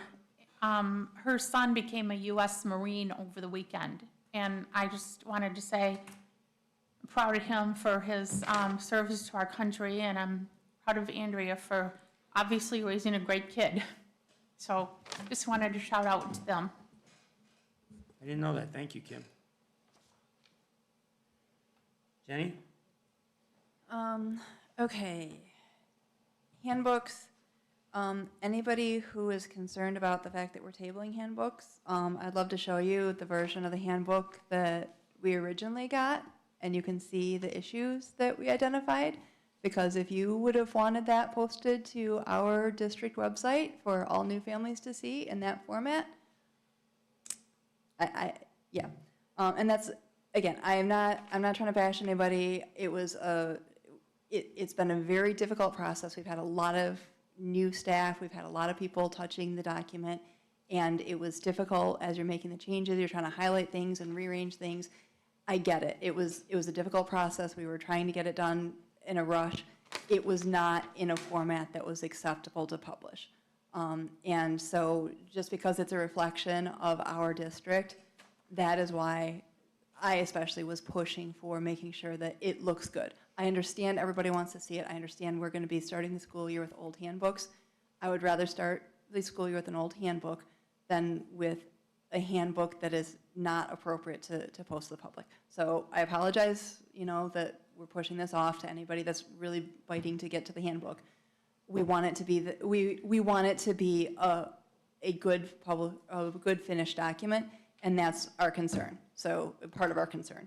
So we apologize to anybody who's upset by that, but we just want to make sure we're presenting ourselves in a professional manner and making a good impression on our families. And I'll also touch on another comment that was made about it being cheaper to retain staff. So part of what goes into when you have a new person coming in, when you hire a new person, you're taking all those 4 or 5 people that are running those interviews, and you're taking each of an hour to 3 hours to however many candidates they're interviewing, an hour of each of those people's time for each of these interviews. So that's a cost. You have the overhead. You have to be running background checks. You have to be checking the references. You have to be checking the educational history. So even if we're not necessarily paying for a report, we're paying for staff that are running those reports and requesting those records. So that's another cost that's associated with a new employee. You have the paperwork, adding them into the system, adding them into payroll, creating them a badge. So there's a lot that goes into a new employee more than just their paycheck, and that's something that if you haven't had to be involved with that, you might not be as familiar with, and so I just wanted to bring that up. It isn't just plug and play. When you do bring in a new person, there is a lot of cost that goes into dragging a new body into the door. So it is something to consider, and I definitely welcome any input that we can get as to if there's reasons why the people are leaving, because, obviously, if we have talented teachers, we don't want them to leave. And if we have teachers that our families and our students love, we don't want them to leave. And that is important to us. So, thanks. Ms. Autumn? Yeah, I found it right on the sheet in front of us. Sorry to be petty tonight, but here I am. You're not petty. Okay, desired action to set aside for consideration of another issue of greater importance. I move to table the motion.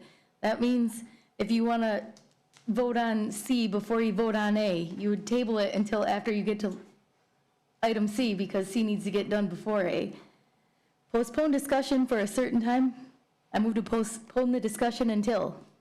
And to me, that would have been a certain time. Well, we don't really have a date or time yet, but it could be postponed until next month. It could be postponed until committee. It can be, so, just gonna leave that there. So, that's all I really have today. Thank you. Audio recordings, I'm going to ask with permission of the board that we ask Ken to have Travis start setting that up, if that's okay with everybody. Hope that doesn't cause too much inconvenience. As I said, I've been asking for it between 4 and 5 years and was told nothing, basically, that they wouldn't do it. Professional development. Brianna said that, we might be, cost us more money. I don't know that to be true. I'm going to ask the question now as a general information question. Do all schools have the same professional development outline for the most part. Ken, do you know that answer? I'm asking. Do they have the same requirements in terms of hours Yeah, for a do we new do more teacher? than somebody else, or do we do less? Do you know that answer, or is that unfair to ask right now? It would be unfair to ask, but I Okay. can say that no one school district that I've worked with has the same professional development as the other ones. Okay. I'd Well, like to know that stat. I'd and like it- to know the statistical data. Thank If we're you. using a different curriculum package, if they learned how to teach reading in another district and their other district is using product X and we're using product Y, they have to start over with their professional development. They might have had professional development for teaching reading, but if all their training is for teaching reading for one product and we're using a different product, they need to start from. Thought that was in the day zero. sales pitch, though. Everybody uses it. It's great. No, what you're referring to would be considered what is the instructional core. And then when you're using one set of curriculum, you have to be purposeful on how you interact with the curriculum and how you interact with the students. And the students has to have a different interaction. If you adopt a new curriculum and have the same behaviors and the same activities, you haven't adopted a new curriculum, you've adopted a new worksheet. So if a teacher was to use CKLA from another district, which was another product from Science of Reading, and have to move over here, they would have to understand, they would understand the ideas behind Science of Reading, but they may not understand the curriculum itself and how to interact with the students and the curriculum. Does that answer it? And I don't think, well, one, we'd have to decide if our curriculum's similar to another district, then we'd have to compare the prices. We would have to ensure that our curriculum is delivered with fidelity first. Well, if it's provided with fidelity, that means we're spending, since you've been here, do you think we spend more or less than your last district? I can't answer that. Okay. Well, the other thing. Well, is that's, even- okay, I'm gonna go off of numbers, I wanna know statistical data, I wanna know if we spend as much as similar districts our size using our curriculum. That would be a good way to gauge it. I don't know if anywhere else to do it from what the explanation is. And here's our current grades, I want this back. Well, With our district. I don't care, I just saying that, to do it, how do we do it, Jenny? Well, no, all I was gonna say is, even if we got a teacher from another district that they use the exact same package, same everything, maybe that other district didn't do a very good job with their professional development. So even if they came from a district that had the exact same curriculum, exact same everything, if they didn't learn it right the first time, then we still have to retrain them. Right. So. Well, we could do that, it's we still could do that additional. with our own teachers though, correct? This is what the interview process is for. Right, to hire someone. To ask them, But are we oh, not you gonna- use this curriculum there? Oh, tell me about it. And Are if we you gonna- can't, All I'm If asking they is to weren't- have a comparison. Yeah, if they with weren't numbers. trained properly, that's not their fault necessarily. I I'm mean, not saying it is their fault, but we're saying that we spend a lot of money. yeah, That's a bottom line number. Yeah, So yeah. if we spend 10 grand per teacher, I want to know what the other districts spend. And if you're going to say, well, it's a different curriculum, well, then tell me what the curriculum is. We don't spend 10 grand per teacher. I gave that as a number. Well, but I mean, I would be shocked if we spend 8 grand. Everybody that's doing all this paper pushing is either hourly or salary, and they're here. Okay. So when they make a new badge, they're in this office for 8 hours a day. Right, That's not costing us anything. They're making a badge. right. Well, If they're being interviewed, Right. the administrators are here. there was a comment by the public. Right, but saying- what I'm getting at, though, is they're here. Yeah. They are required to be here X amount of days a year, and they make X amount of dollars a You're year right. to be here. So whether they're interviewing someone, or they're painting a wall in their office, or whatever, they're being compensated to be here. right, So but if they're, those are not, those are not, Right. those are not extra I'm anything. going to get there. I'm just asking about the professional development, because there's pay scales, and if we bring in higher teachers, they may come in at higher pay. They have years of service and a degree. And if we bring in teachers that are brand new, they're lower pay, like you said, lower pay. I'm just making my comments. Let's ask this question about professional development. How many hours does Swartz Creek Community Schools go over what the state mandate is? That's a number I want to know. So let's find out what the state mandate is, and let's see how many hours we go over that, Right, and then we can see what it costs to hire that new teacher. right. I agree. I just But- want to know the numbers, so we're not doing anything. Okay. Yeah, I'm gonna hit your, hang on, Chuck, I'm gonna hit your handbook again, too. Something else everyone has to understand about these handbooks.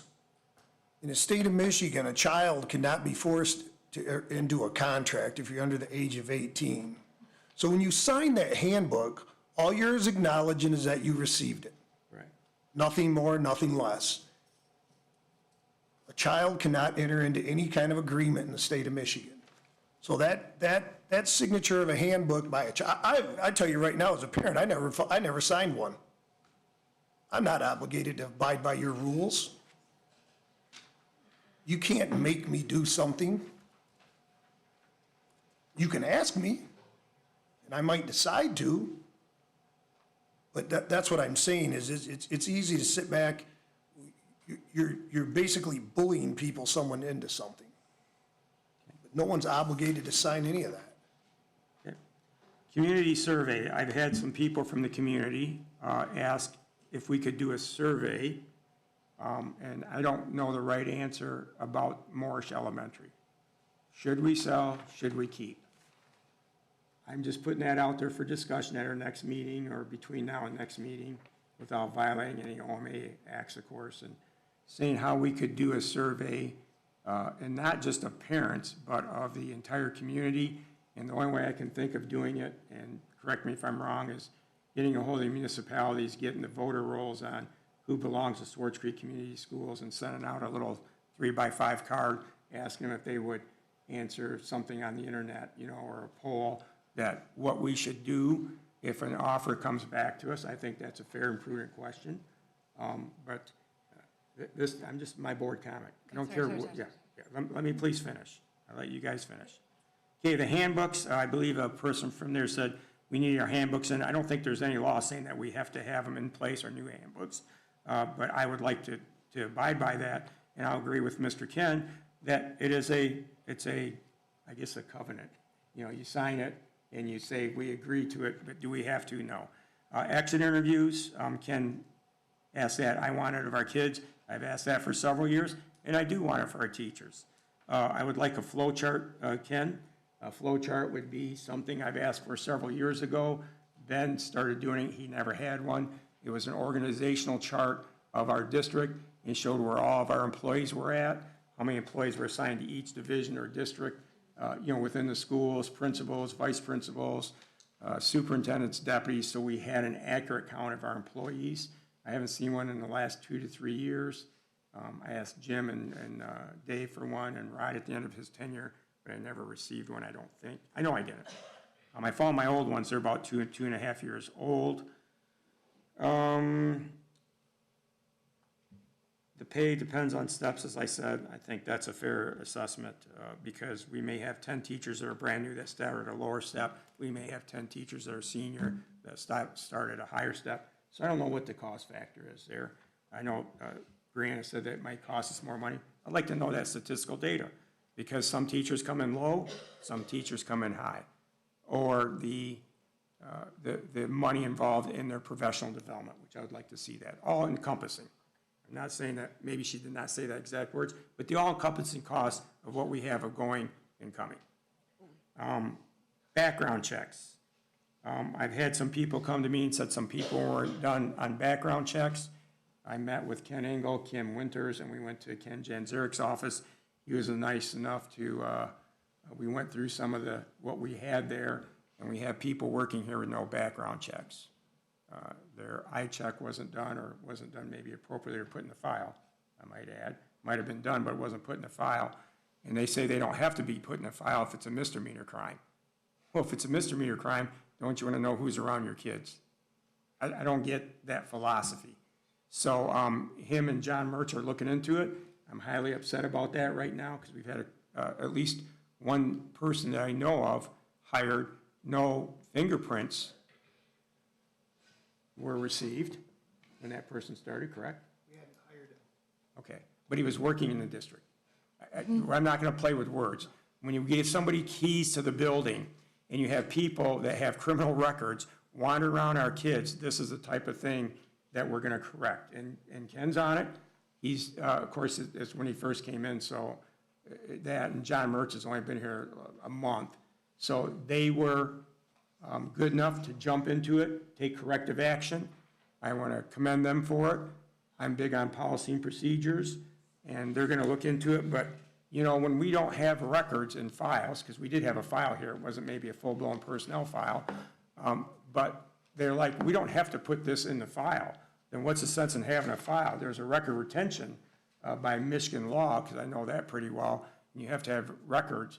And if we're gonna have incomplete files, person wasn't on the payroll yet, but he was given keys, and now I'm worried about other people that are here, so I know people are gonna be pissing and moaning, Chuck did this again, but I feel like we have to have a small audit of people working here in the last several months to 14 or 16 months, and I'm not gonna back down on this, because this person should not have been in or around the kids than he or she was. I won't mention names. It's been, and then I've been given a couple stories on how the person even got here, because now nobody's even taking accountability, not you or John, like I said, it was happening at your beginning, how that person entered into the building and was around our kids. That liability is huge for this district, that you have somebody like that wandering around here. And whether he was on the payroll or not, or she was on the payroll or not, is immaterial. So that's all I want to really bring up. And I want to thank everybody for being patient. I know there was a lot of stuff on the handbooks, but, and I might have misspoke myself. Is it a law that handbook has to be in place by the start of school, or can we go with the old one? You don't know, okay. I don't know the answer to it. I don't think there is, but you can't be an expert on everything. So, is that good? We good? What else we have to do? What's our agenda say? Closed session? Closed session. And that is for the PAT. So can you give me your agenda there so I can read the exact language? And if you guys recall in these school grades, I brought this up in late 24 and 25. And I was pretty much belittled and threatened that if I bring it up, and, you know, I don't know, that's our job, is to educate. And that's why the K-5 was switched back, because it shows a deficiency in our K-5 grossly. And we've hired a very proactive curriculum director and a proactive superintendent and HR director. And, oh, that leaves me one more comment before I go into closed session from me. What are we gonna do about an HR director? Have you decided if you would like to do a full-time search, or is John Mertz acceptable, or what's the plan in the next few weeks for that, so we can get your staff up to snuff and get some work done? I've been nothing but impressed with John Mertz as well as the other individuals. Okay. I can come forward and have a formal proposal at the next board meeting or sooner, but John Mertz has been an amazing addition to our central office. He's been phenomenal at working around the district. He's excited to get into additional buildings and work side by side. So John and I have had conversations, but right now the number one priority for us is Monday, August 31st, which is welcoming our students. And I agree 100%. I want to get you as much help as we can, Ken, because I know you're underneath the gun. You came in at a, you know, basically at the end of May, June, and you got bombarded with 8 million things. So with that being said, yep. All right. Those crazy board members. That's okay. He's doing Maybe well. just me. We're going to get through it all together. Yeah. We're going to get the kids' grades up.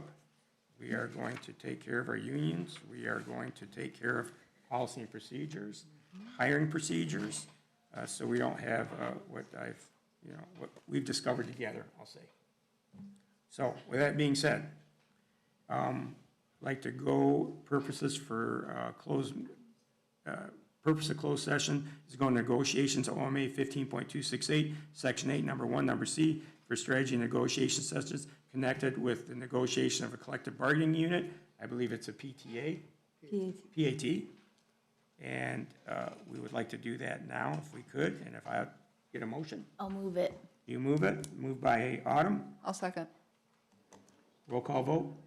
Sue? Kim Winter, Yes. Autumn Henry, Yes. Lorraine Ahern, Yes. Chuck Melkey, Yes. Jenny Walgus. Yes. Ken Engel. Okay, yes. we'll go into closed session now.